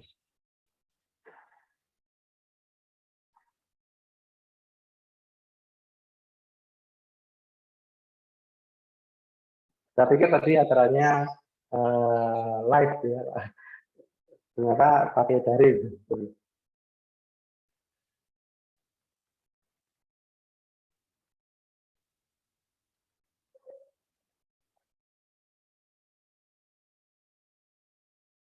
Monggo Bapak Ibu. Atau mungkin Pak Harjito pernah membuat video. Saya lupa, saya tidak punya office. Oh, Saya juga tidak punya office di sini.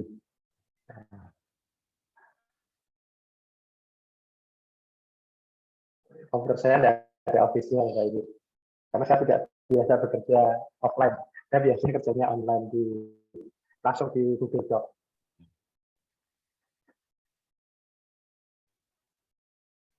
atau mungkin Pak Harjito juga pernah menyusun ini Pak, video live streaming atau apa begitu yang kaitannya dengan pembelajaran melalui virtual.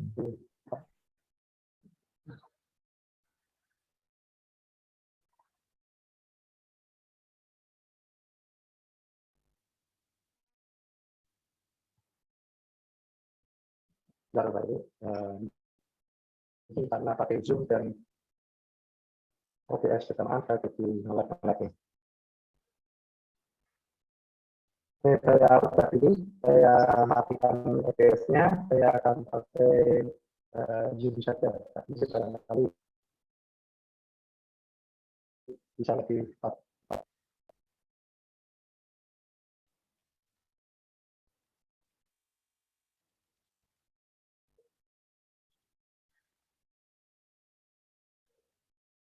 Nah, sekarang kalau saya pakai Zoom saja, mudah-mudahan bisa lebih cepat.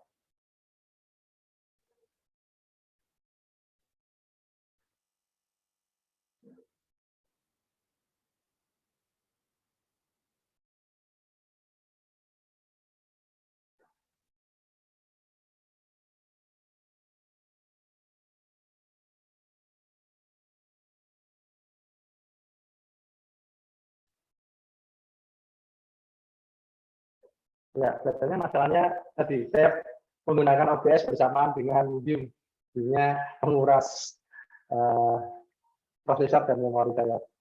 Oke, tadi kita sampai pada tadi mana? Instalasi. Ini sudah.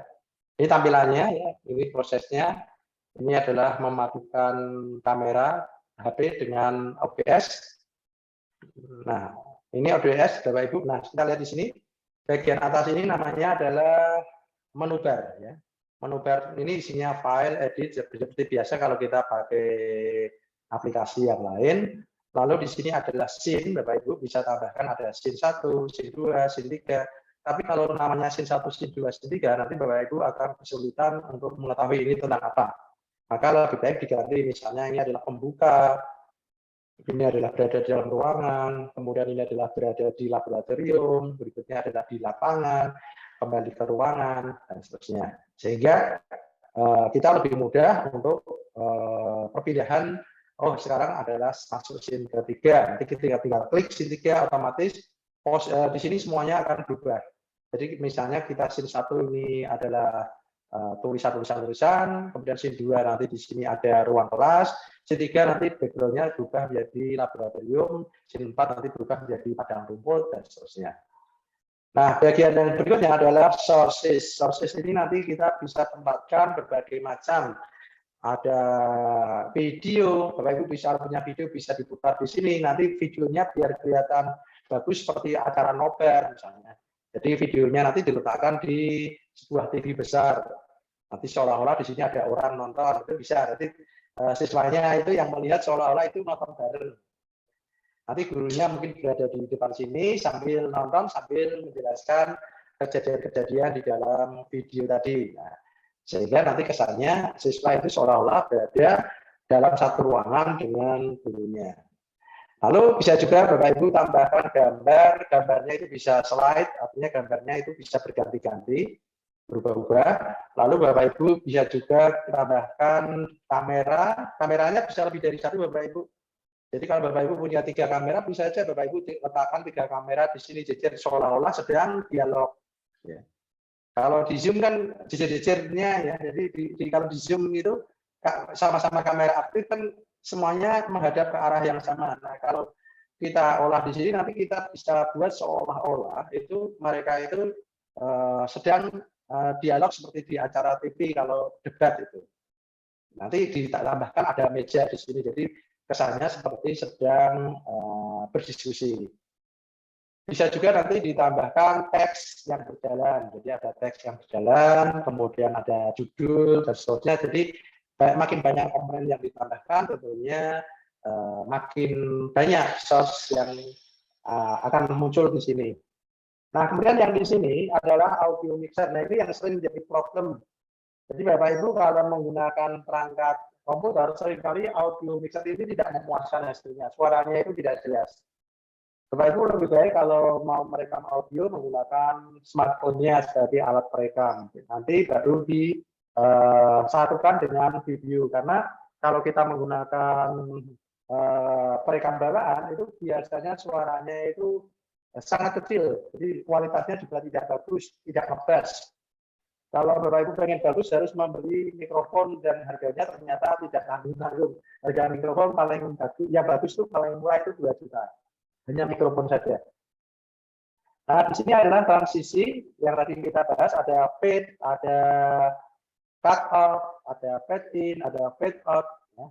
Dan di sini adalah kontrol, apakah kita mau streaming. Streaming itu berarti kita langsung video kita nanti langsung tayang di channel YouTube atau mungkin di Facebook juga bisa, atau di tempat lain. Sudah ada pengaturannya. Kalau ini adalah untuk kebutuhan mereka. Bapak Ibu, kalau kita mau merekam pakai ini. Kalau ini adalah yang tadi saya menggunakan start virtual kamera, jadi saya kameranya bukan menggunakan kamera dari laptop, tapi menggunakan kamera dari OBS. Jadi nanti yang tampil adalah tadi di sini saya punya ada background-nya yang sudah disesuaikan. Lalu di sini ada pengaturan di sini termasuk di dalamnya adalah mengatur kecepatan, kualitas audio, kualitas video, jenis video yang mau kita buat. Nah, nanti saya sarankan Bapak Ibu kalau membuat videonya jangan MP4, tapi MKV. Jadi sebaiknya MKV kan.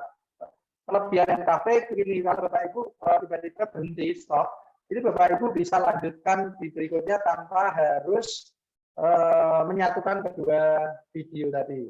Nah, kalau MP4 itu kalau tiba-tiba terputus di tengah jalan, Bapak Ibu harus mengulang lagi dari awal. Maka lebih baik pakai MKV. Nanti kalau sudah jadi, Bapak Ibu tinggal edit. Nah, ini menukar tadi. Nah, scene tadi adalah akan ada scene 1, nanti kita beri nama, diganti supaya lebih informatif. Lalu ada transisi tadi ya, ada fade, nanti kita atur berapa transisinya. Kalau standar itu sekitar 300 milisecond atau sekitar 0,3 detik.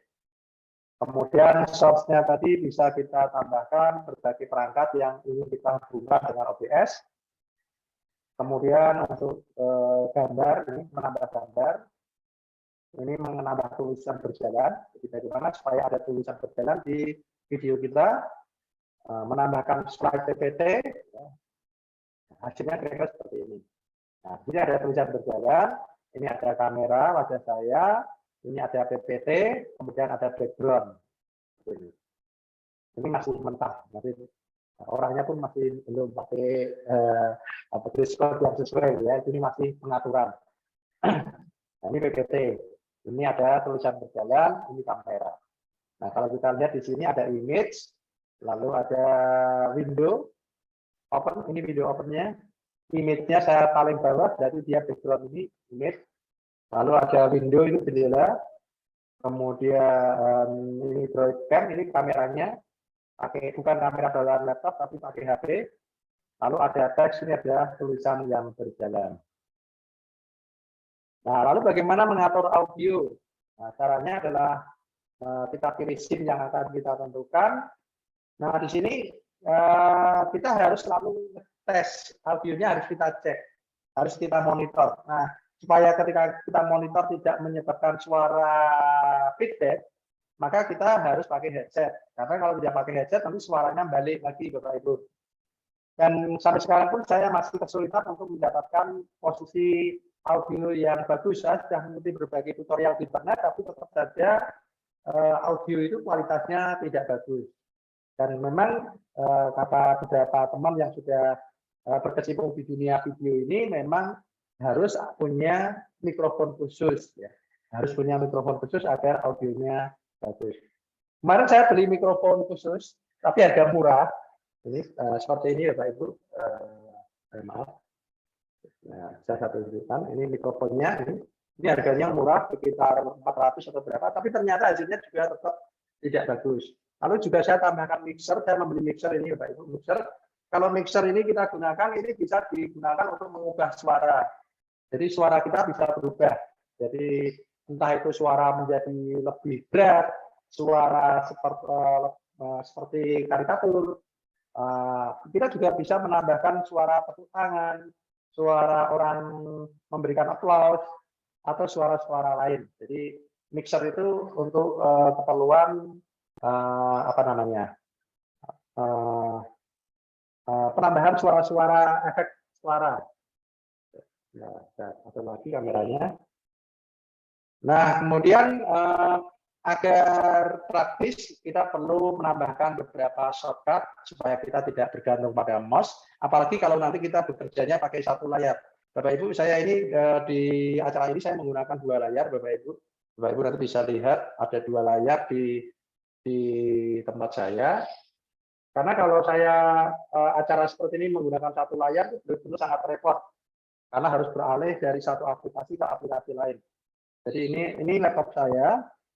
Nah, di sana saya punya layar yang saya letakkan di dinding.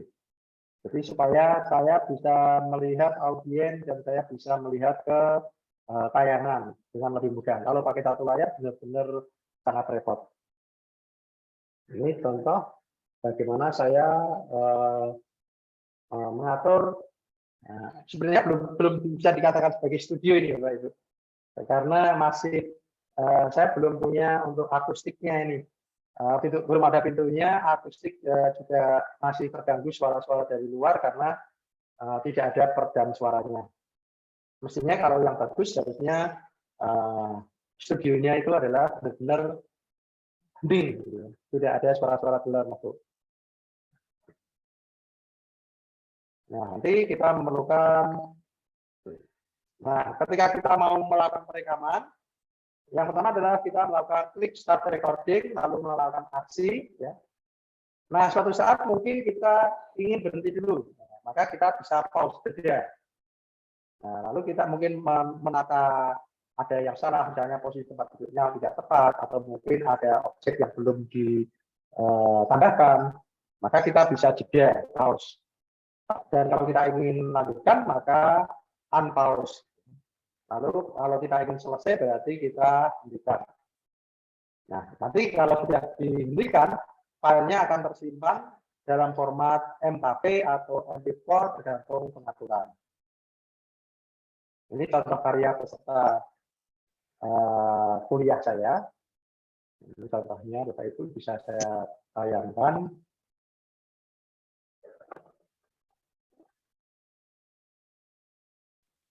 Apakah suaranya terdengar di sini, Bapak Ibu?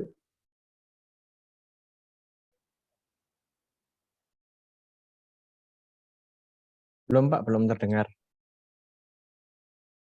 Suaranya terdengar enggak ya? Belum Pak, nggak terdengar. Tidak ya? Tidak ada ulangi. Share sound ya.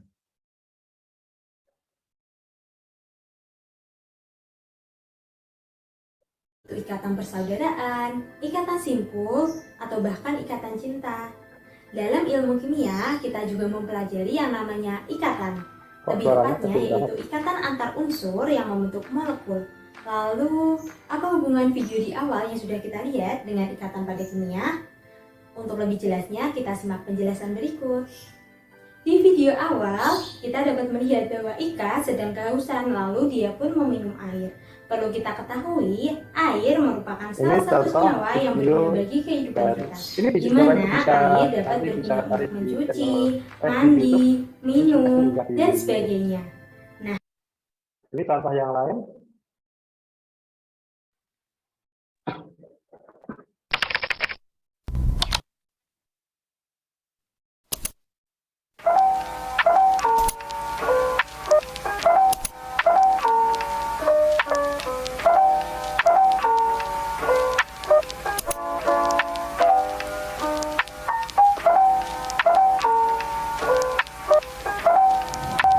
Assalamualaikum warahmatullahi wabarakatuh. Selamat pagi semuanya. Semoga senantiasa dalam keadaan sehat walafiat dan dijauhkan dari segala bahaya dan tetap patuhi protokol kesehatan. Dalam video kali ini kita akan membahas terkait tren jari-jari atom dalam sistem fonetik unsur. Nah, jadi jari-jari, ya namanya jari-jari itu dulu pernah diperkenalkan ya di SMP. Di SMP namanya jari-jari lingkaran. Nah, jadi di SMA ini terutama di kimia, ya untuk atom ini ada yang namanya jari-jari atom. Jari-jari itu sih apa sih itu? Oke, jadi jari-jari atom itu adalah jarak dari inti atom menuju ke elektron di kulit terang. Jadi dalam satu atom itu ada di intinya ada proton dan neutron. Yang mengelilinginya itu adalah elektron.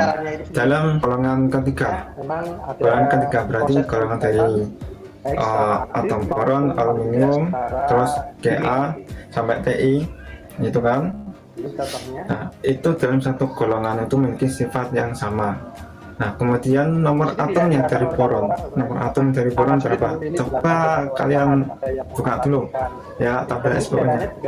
Coba dibuka. Nah, udah? Oke. Jadi boron nomornya berapa? 5. Nah, protonnya berapa? 5. Benar sekali, benar-benar 5. Kemudian elektronnya 5. Nah, karena elektronnya 5 harus diisikan di kerja tim ya Pak Ibu. Kalau ingin bagus, ya kerja sendiri bisa, tapi hasilnya tidak akan maksimal. Ikatan kimia merupakan gaya yang mengikat dua atom atau lebih untuk membentuk senyawa kimia. Ikatan kimia akan menjaga atom tetap bersama dalam suatu senyawa yang dihasilkan agar tetap dalam keadaan stabil. Dalam pembentukannya, ikatan kimia melibatkan elektron pada kulit terluar suatu atom atau yang disebut elektron valensi.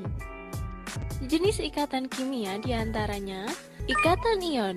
Ikatan ion adalah ikatan yang terjadi karena adanya serah terima elektron antara atom logam dan atom non-logam sebagai akibat dari gaya Nah, kalau elektrostatis. kita lihat di sini animasi serah terima elektron. Salah satu contoh dari ikatan ion yang sering kita jumpai adalah NaCl atau natrium klorida yang kita kenal sebagai garam dapur.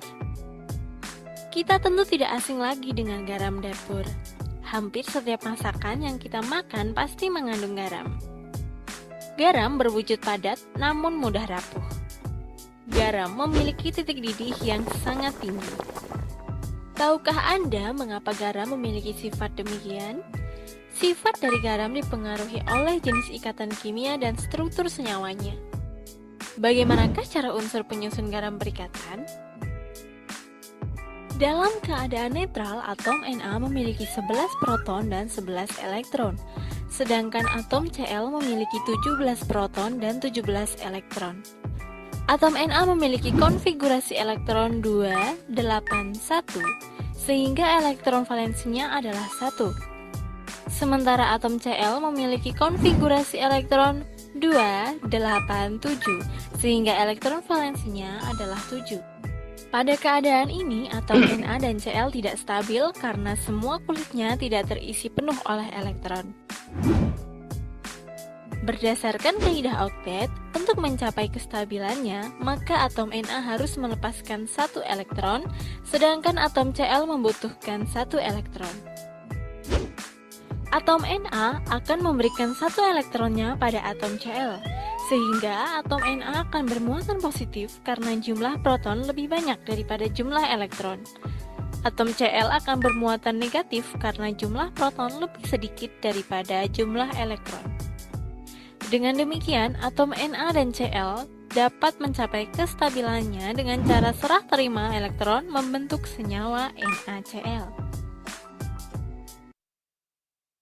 Ya, itu tadi contoh beberapa video masih ada.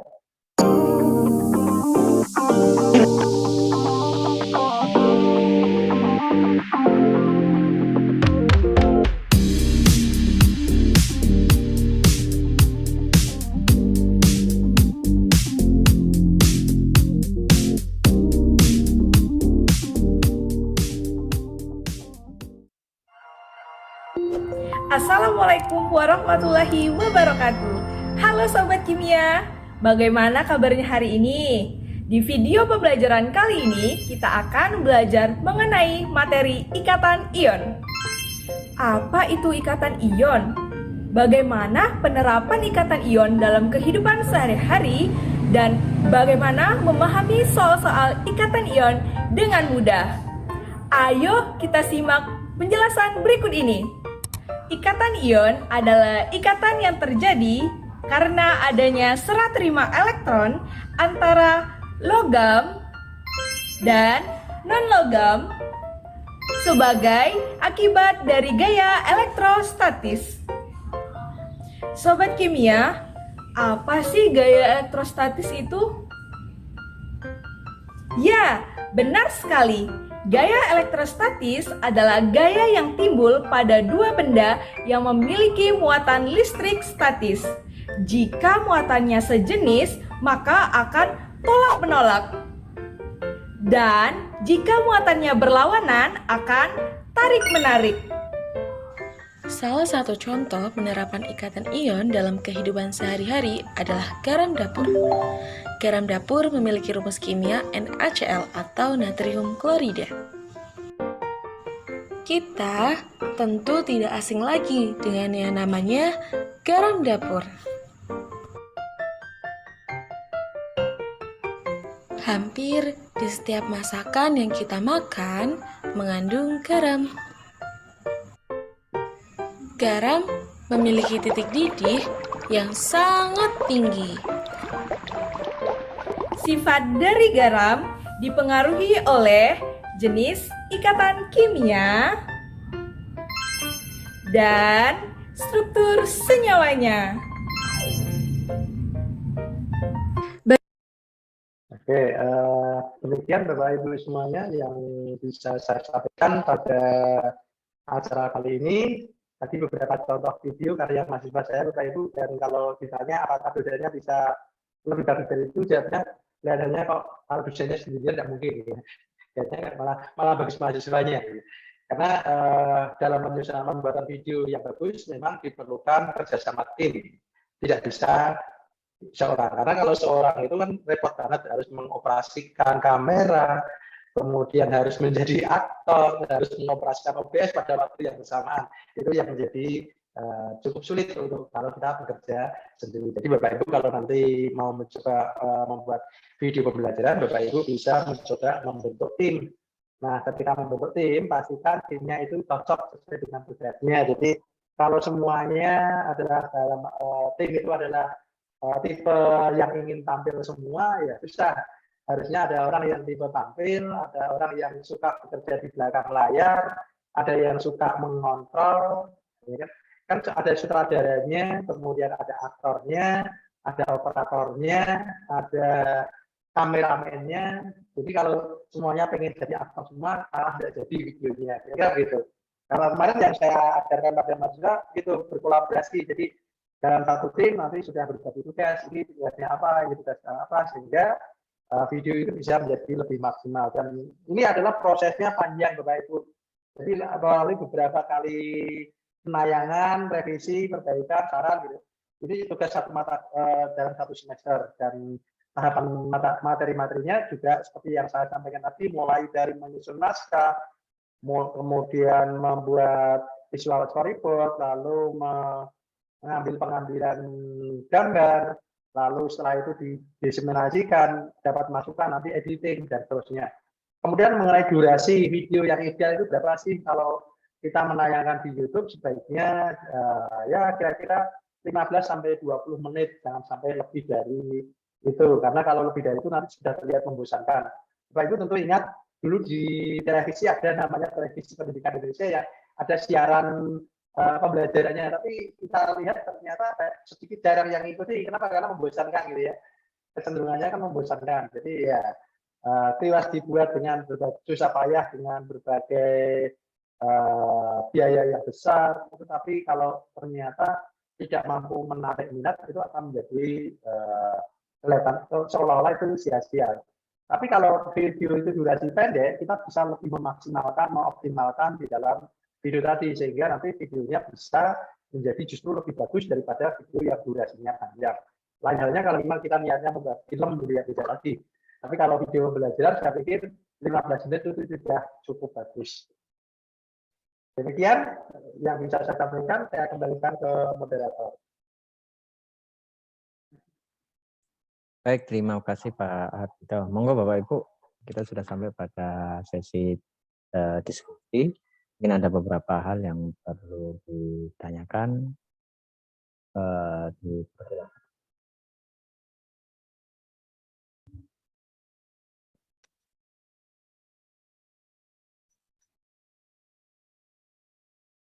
Monggo Bapak Ibu. Oke, silakan. Terima kasih. Saya cuma ingin memastikan aja, dalam satu semester itu kan kemungkinan ada 14-16 materi Pak G. Apakah 14-16 materi itu dibuat video semua, dan pada saat pengambilan video atau pembuatan video itu diselesaikan dalam waktu bersamaan, atau bagaimana pada saat penunjukan tim dengan mahasiswa itu Bapak? Ada 16 materi Bapak Ibu ya, Bapak ya. Ada 16 materi, kemudian pertanyaannya apakah 16 materi itu sebaiknya dibuat video semua gitu ya. Nah, di dalam pembelajaran ini Bapak Ibu posisinya selalu daring atau mix. Nah, kalau kita mengacu seperti contohnya ini Bapak Ibu, contohnya beberapa platform pembelajaran online, mulai dari yang buatan Indonesia itu seperti Ruang Guru, kemudian kalau yang dari luar negeri adalah Udemy, itu hampir semuanya sekarang adalah menggunakan video sebagai platform utamanya. Jadi mengapa memilih video? Itu karena video bagi anak-anak sekarang itu lebih mudah diikuti daripada tulisan teks. Sekarang anak-anak rata-rata sudah lebih bisa menikmati video daripada buku, Bapak Ibu. Dan kelihatannya sejak TikTok itu muncul, sekarang Facebook pun sudah mulai cemas karena ternyata video itu lebih banyak menyita atensi.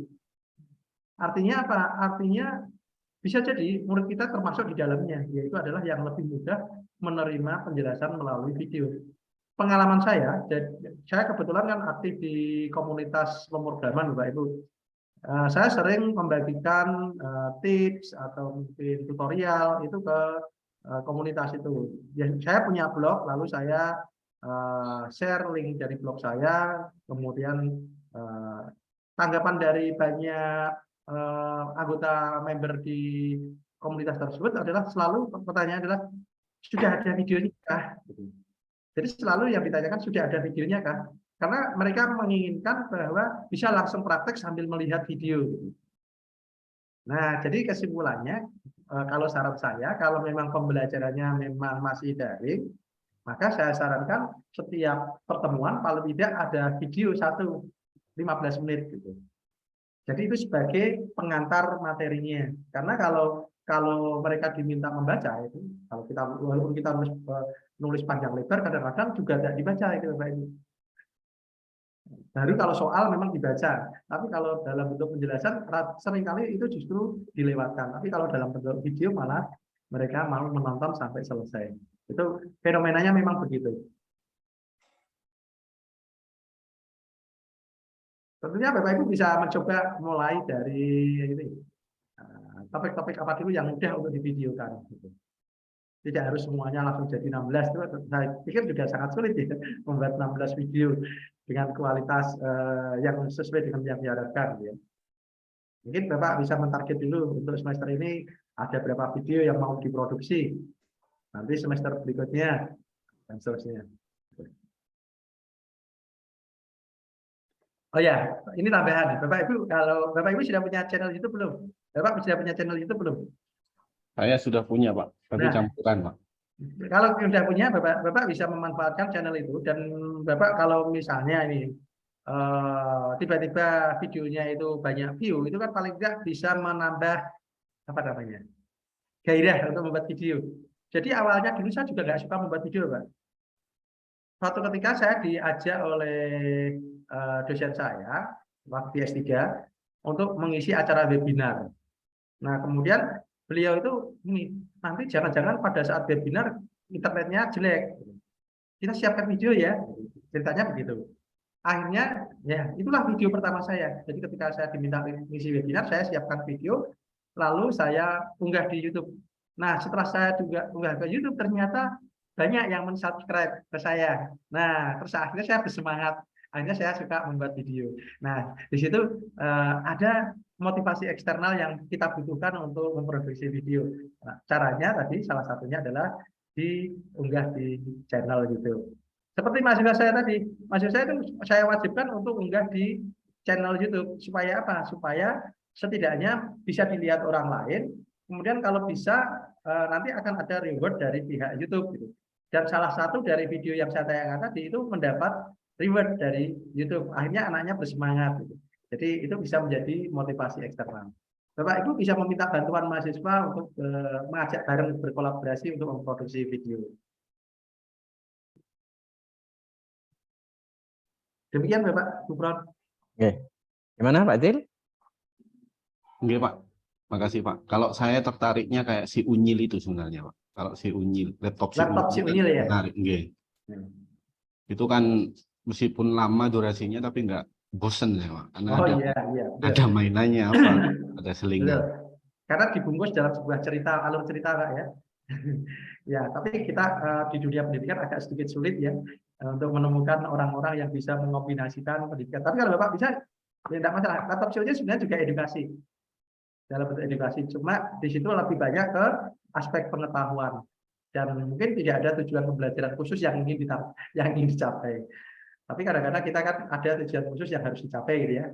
Jadinya kan tidak semudah ketika kita membuat video yang bebas. Betul sekali Pak. Laptop Unyil itu termasuk tidak membosankan walaupun durasinya panjang. Gimana Pak Idil? Masih ada yang ingin ditanyakan lagi mungkin? Sudah Pak, sudah Pak. Baik, terima kasih Pak Idil. Tertarik itu kalau mungkin terinspirasi begitu dari laptop si Unyil.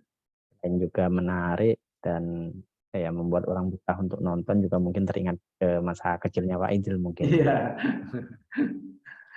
Lintasan masa lalu gitu, masa kecil gitu melihat. Nah, memang cukup lumayan dulu kalau si Unyil itu serial si Unyil. Monggo Bapak Ibu yang lain, bersilahkan. Mungkin saya juga sedikit menanyakan Pak. Ya, silakan Pak. Kemarinnya juga coba sih membuat video, tapi yang saya pakai bukan aplikasi yang digunakan oleh Pak Ardhito. Saya biasanya menggunakan, kemarin-kemarinnya itu saya gunakan Filmora. Dan menurut Pak Ardhito, kira-kira fitur yang ditawarkan Filmora dengan yang digunakan Pak Ardhito ini berapa perbandingannya? Apakah lebih lengkap yang Filmora atau mungkin aplikasi-aplikasi lain atau bagaimana Pak? Oke, sebenarnya Filmora juga aplikasi yang bagus ya Pak ya. Jadi di situ juga banyak fitur yang memudahkan kita di dalam bekerja ya. Yang bahkan mungkin Filmora itu bisa sangat memungkinkan kita bekerja sendiri. Ya. Nah, tapi sayangnya Filmora itu kan tidak gratis itu. Jadi memang kendalanya itu di harga ya. Tapi kalau Bapak memang punya lisensinya, bisa tidak masalah sih pakai Filmora, bagus. Atau kalau mau pakai yang versi gratis, ya bisa. Tapi nanti biasanya kan ada apa namanya semacam banner dari Filmora yang tidak bisa dihilangkan. Bisa juga pakai KineMaster, ya. Itu tentunya akan, kalau misalnya nantinya kita unggah di channel YouTube, ya. Kemudian kita punya banyak subscriber, itu muncul masalah hukum, Bapak. Oh, di situ. Nah, justru munculnya nanti kalau Bapak punya banyak subscriber. Kalau belum punya banyak subscriber, tidak ada masalah. Oh. Nah, jadi kalau saya sih lebih baik menghindari. Ya kan nggak tahu. Cita-cita siapa tahu pengen terkenal juga ya. Saya juga pengen terkenal, pengen subscribernya banyak. Makanya dari sekarang saya mencoba memakai yang benar-benar free. Jadi kalau OBS itu benar-benar free, dan OBS itu digunakan di stasiun-stasiun TV untuk penyiaran. Termasuk yang digunakan di UNES, itu kalau mengadakan acara upacara, seminar, itu pakainya adalah OBS. Dan terlihat sangat profesional juga. Jadi Bapak bisa saya perlihatkan contoh produk dengan OBS dari seminar saya di tempat kami kemarin. Sebentar Bapak. Saya kemarin di channel jurusan kimia sepertinya. Biasanya laptopnya harus bagus juga kalau Filmora Pak, karena kan minimal apa? Iya, Core sama Pak. i5 kalau tidak salah. Edit video harus spesifikasinya harus bagus ya Pak. Kalau sudah bergerak di video memang spesifikasi laptop harus bagus, tidak hanya Filmora. Karena terutama kaitannya dengan rendering. Jadi kalau rendering RAM-nya hanya 4 GB, Bapak bisa bayangkan nanti kalau Bapak pakai 20 menit. Saya pernah nyoba rendering 20 menit itu enggak selesai. 5 jam 1 itu enggak selesai, mandek. Iya. Jadi memang semua yang terkait dengan video memang membutuhkan spesifikasi yang tinggi. Berarti bagus laptopnya Pak Cus ini. Berarti punya Pak Idil itu sesuai dengan spesifikasi yang disampaikan oleh Pak Ardhito tadi. Iya. Gitu Pak. Yang sewu Pak Jusno. Nggih, monggo Bu Niken. Assalamualaikum Pak Ardhito. Waalaikumsalam. Ya, matur nuwun kesempatannya Pak Cus. Pak Ardhito, saya ingin menanyakan apakah selama ini sudah ada nggih Pak semacam forum komunikasi yang sifatnya nasional khusus untuk dosen-dosen yang memiliki karya dalam bentuk video pembelajaran seperti itu Pak, yang kemudian terunggah di YouTube. Apakah sudah ada Pak komunitas semacam itu? Saya belum tahu Bu, apakah sudah ada atau belum. Kalau mungkin Ibu ingin membentuk barangkali saya juga bisa diajak Ibu.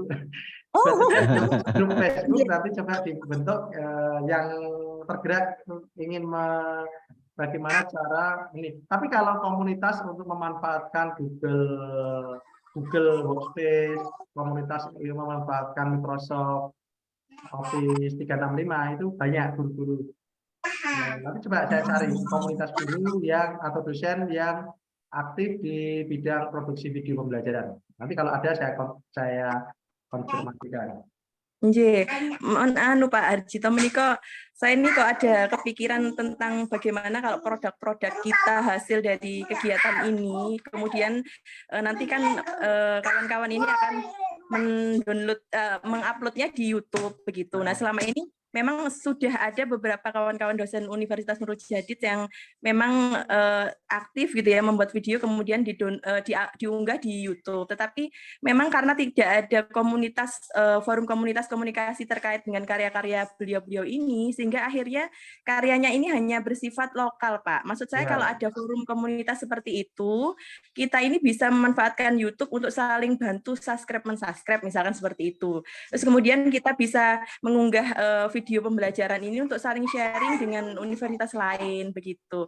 Karena kan kalau misalkan ini diterapkan tidak hanya untuk persyaratan Japfung dan Serdos, tetapi ini juga akan mendapatkan passive income bagi dosen-dosen yang aktif dalam berkarya di video pembelajaran yang kemudian beliau-beliau ini unggah di YouTube begitu maksud saya.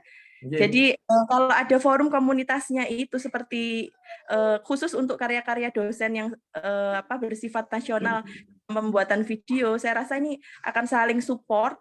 Kemudian kebermanfaatannya ini juga sangat bermanfaat bagi masyarakat, bagi dampaknya bagi tim kreator itu sendiri ya. Jadi bagi pembuat itu sendiri itu ada. Karena kan kita tahu sekarang YouTube itu memungkinkan untuk semua golongan, semua profesi untuk mengunggah videonya di YouTube, dan kita tahu bahwa di YouTube itu dengan persyaratan 1.000 subscriber dan 2.000 jam tonton itu akan mendapatkan istilahnya gaji AdWords pertama dari YouTube gitu Pak J. Nah ini kalau ada forum komunikasi semacam itu, ini kita bisa sosialisasikan dan sambung silaturahminya ini tidak hanya pada kegiatan data sharing ini saja Pak. Jadi nanti setelah data sharing ini berakhir, kita masih tetap ada silaturahmi, kemudian pembentukan forum komunikasi tersebut sehingga membina dosen-dosen yang memang minatnya itu adalah pada pembuatan karya video pembelajaran ini seperti itu. Terus kemudian Pak Harjito dan dosen-dosen dari UNES yang memiliki kemampuan untuk membuat video atau konten-konten yang menarik ini kemudian akan terus menjadi narasumber kami gitu, karena kami terlalu nyaman sekali ya untuk menyimak penjelasan dari Prof. Ari dan Pak Harjito ini. Saya rasa kalau hanya sekedar data sharing yang beberapa hari ini kami merasa kurang gitu Pak. Jadi mudah-mudahan nanti ini ada kelanjutannya, ada kegiatan forum komunikasi untuk produk-produk dari dosen-dosen yang sudah mengikuti data sharing ini. Jemaatun. Usul yang bagus Bu. Nanti kita coba untuk kalau tidak ada kita inisiasi aja. Nanti saya coba lihat di grup Facebook. Kalau sudah ada, tapi saya bagikan supaya Bapak Ibu bisa bergabung. Kalau belum ada, kita yang memulai. Oh siap Pak J. Mohon kami Pak. Ini saya akan coba tayangkan sedikit contoh video yang dibuat menggunakan OBS ya Pak. Jadi 100% pakai menggunakan OBS. Ini adalah antara seminar di tempat kami kemarin, Join Husband Istri, yang dilaksanakan pada tanggal 10 dan 11.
Nah, kita lihat misalnya ini nanti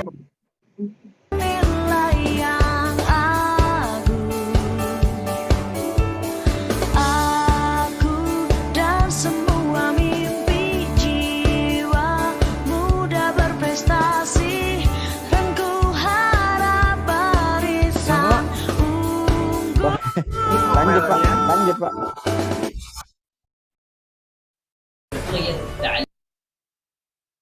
Nah, ini contohnya ini sebenarnya di belakang 2022. yang I'm berbicara your ini, host Martinda ini adalah Intan layar Permata hijau, Bapak Hati, Ibu. and on Tapi behalf ini of bisa Universitas Negeri dimunculkan Semarang, nanti I would like seolah-olah to say thanks for your berada di tempat yang participation sangat in this sangat conference. apa ya, Ladies and eksklusif gitu gentlemen, ya. in this Padahal sebenarnya beautiful ini di moment, tempat I yang would biasa like saja, to di welcome belakangnya the hanya layar Honorable berwarna the hijau. Dean of Faculty of Mathematics and Natural Sciences, the Honorable Education 2022. Ladies and Nah, ini contoh gentlemen, bagaimana memanfaatkan OBS dan ini kebetulan dikombinasikan dengan Zoom, jadi pakai Zoom juga. Jadi beda dengan Zoom biasa, kalau Zoom biasa kan orangnya dan nanti akan muncul banyak di sini. Ini pengen fokusnya hanya pada Amin. yang ditanyakan dan siapa yang Banyak insya Allah, amin. Jadi kalau pakai OBS itu bisa diatur semuanya. Jadi seperti ini. Nah, itu contohnya ketika kita memanfaatkan OBS. Padahal aplikasinya gratis, ternyata kalau digunakan dengan baik itu hasilnya bisa luar biasa. Dan ini tidak bisa hanya satu orang. Ini kemarin tim yang mengerjakan. Silahkan Bapak Ibu yang lain mungkin nanti akan saya coba tidak lanjuti. Untuk pertama adalah menemukan dulu grup Facebook. Bapak Ibu biasa pakai Facebook atau pakai yang lain? Facebook juga ada Pak Arji. Kalau saya kan tidak biasa pakai Twitter, saya aktifnya di komunitas Facebook ya. Nanti saya coba Facebook ya. Nanti saya coba cari komunitas untuk dosen yang aktif di produksi media. Oke. Monggo yang lainnya mungkin mau ada pertanyaan lagi. Monggo Bapak. Monggo Bapak Ibu dipersilahkan.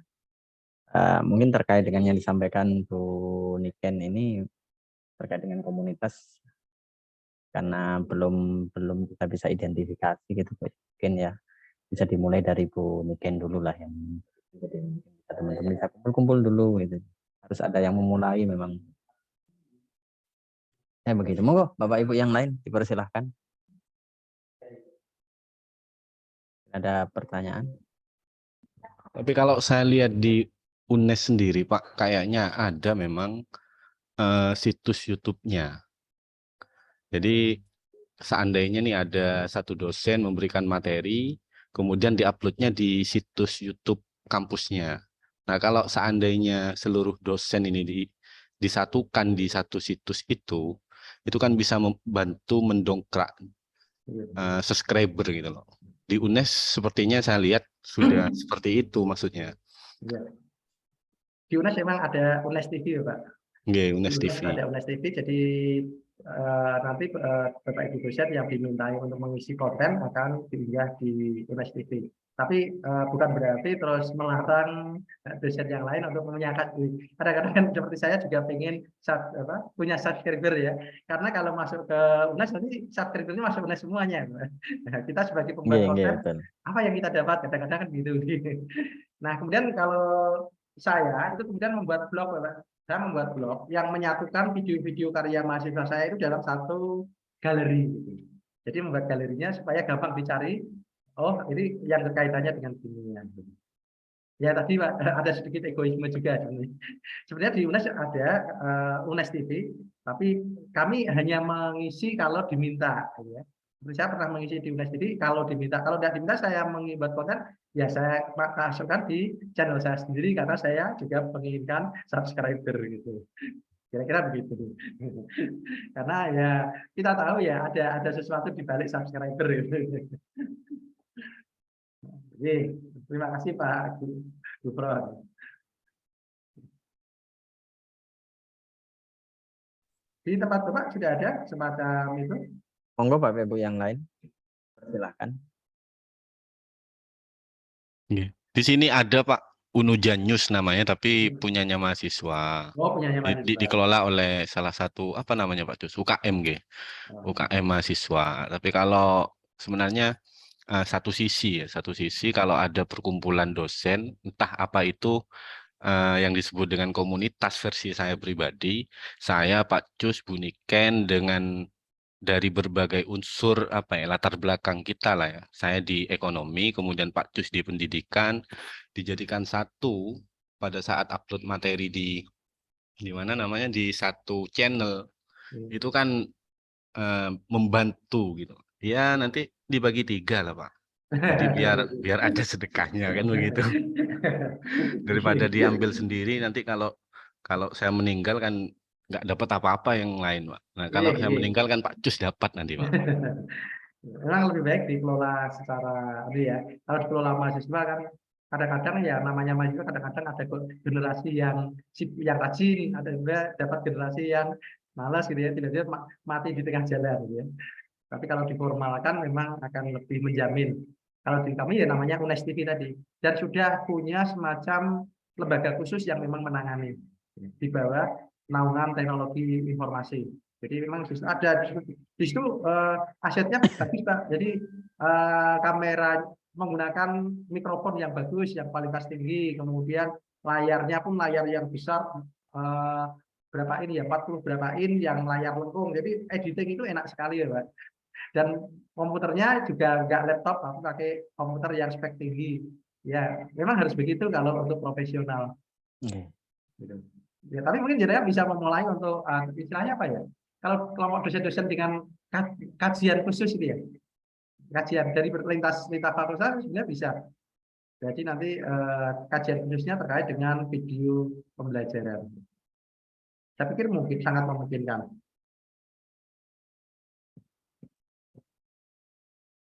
Cukup menarik sebenarnya Pak Arjito kalau kita berbicara tentang peran kita sebagai akademisi, peran kita sebagai dosen lah, begitu juga ikut menyemarakkan karena kebermanfaatannya jelas. Kan kalau di YouTube kan bukan hanya untuk mahasiswa kita, bisa jadi orang-orang di luar lingkungan kita juga mereka perlu informasi yang kita sampaikan YouTube via melalui YouTube dengan saya. Monggo Bapak Ibu yang lain silahkan. Sepakat. Jadi memang konten negatif harus ditangkal dengan memperbanyak konten positif. Sepakat. Karena kita tidak bisa melarang konten negatif, maka yang perlu kita perbanyak konten positifnya. Betul Pak. Monggo Bapak Ibu yang lain.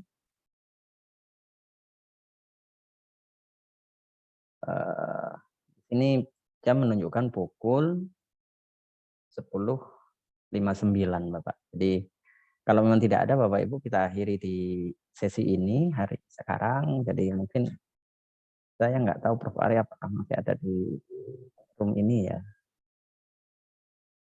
Oh nggak ada, tapi sebenarnya beliau sedang di perjalanan jadi tidak bisa menyimak dengan baik mungkin. Kendalanya ada di dalam perjalanan. Baik Bapak Ibu, kalau memang tidak ada kita akhiri pada sesi ini. Kami ucapkan banyak terima kasih kepada Pak Harjito sudah berbagi ilmu dan pengalaman bersama kami. Tentunya ini memberikan wahana baru bagi kita bahwa urgensi dari bermanfaatkan ilmu yang kita miliki untuk bisa kita share bersama dengan orang begitu penting bagi kita semua. Baik Bapak Ibu, kita ketemu lagi di luring nanti. Terima kasih banget. Terima kasih banyak Pak Harjito sudah meluangkan waktu, materi dan pemikirannya buat kami semua yang ini tentunya insya Allah bermanfaat kita semua ke depannya. Terima kasih Bapak Ibu semua. Untuk itu kita nanti akan bertemu lagi di bulan Oktober nanti saat luring bersama dengan Prof. Ari. Kemungkinan juga Prof. Ari mungkin bisa jadi membawa tim beliau ya gitu. Bisa bertemu dengan kita. Ini Prof. Ari sudah nyambung dengan kita. Dipersilakan Prof untuk menyampaikan penutup mungkin.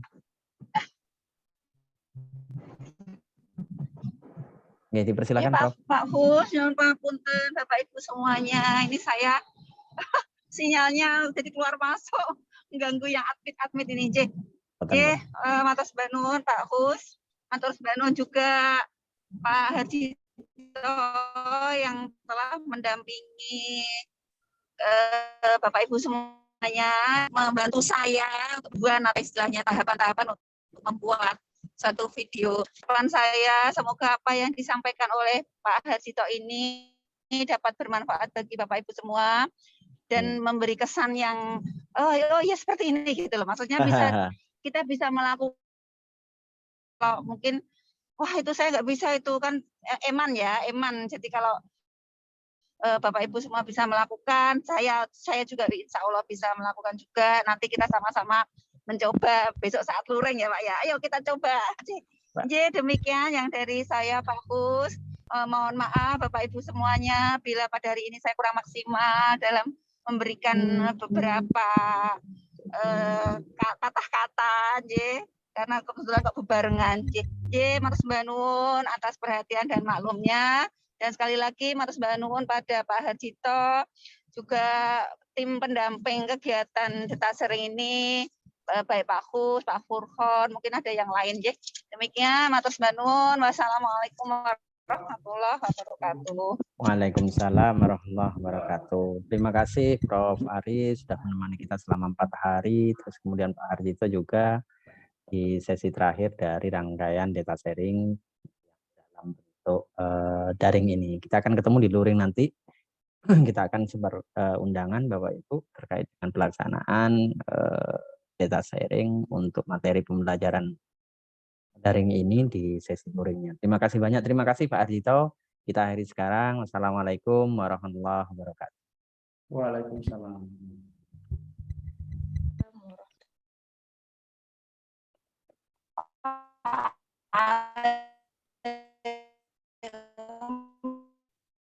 Ini yang TV ya Pak, udah sama Abid ya.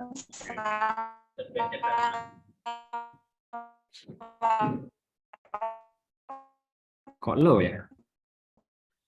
Sampai bertemu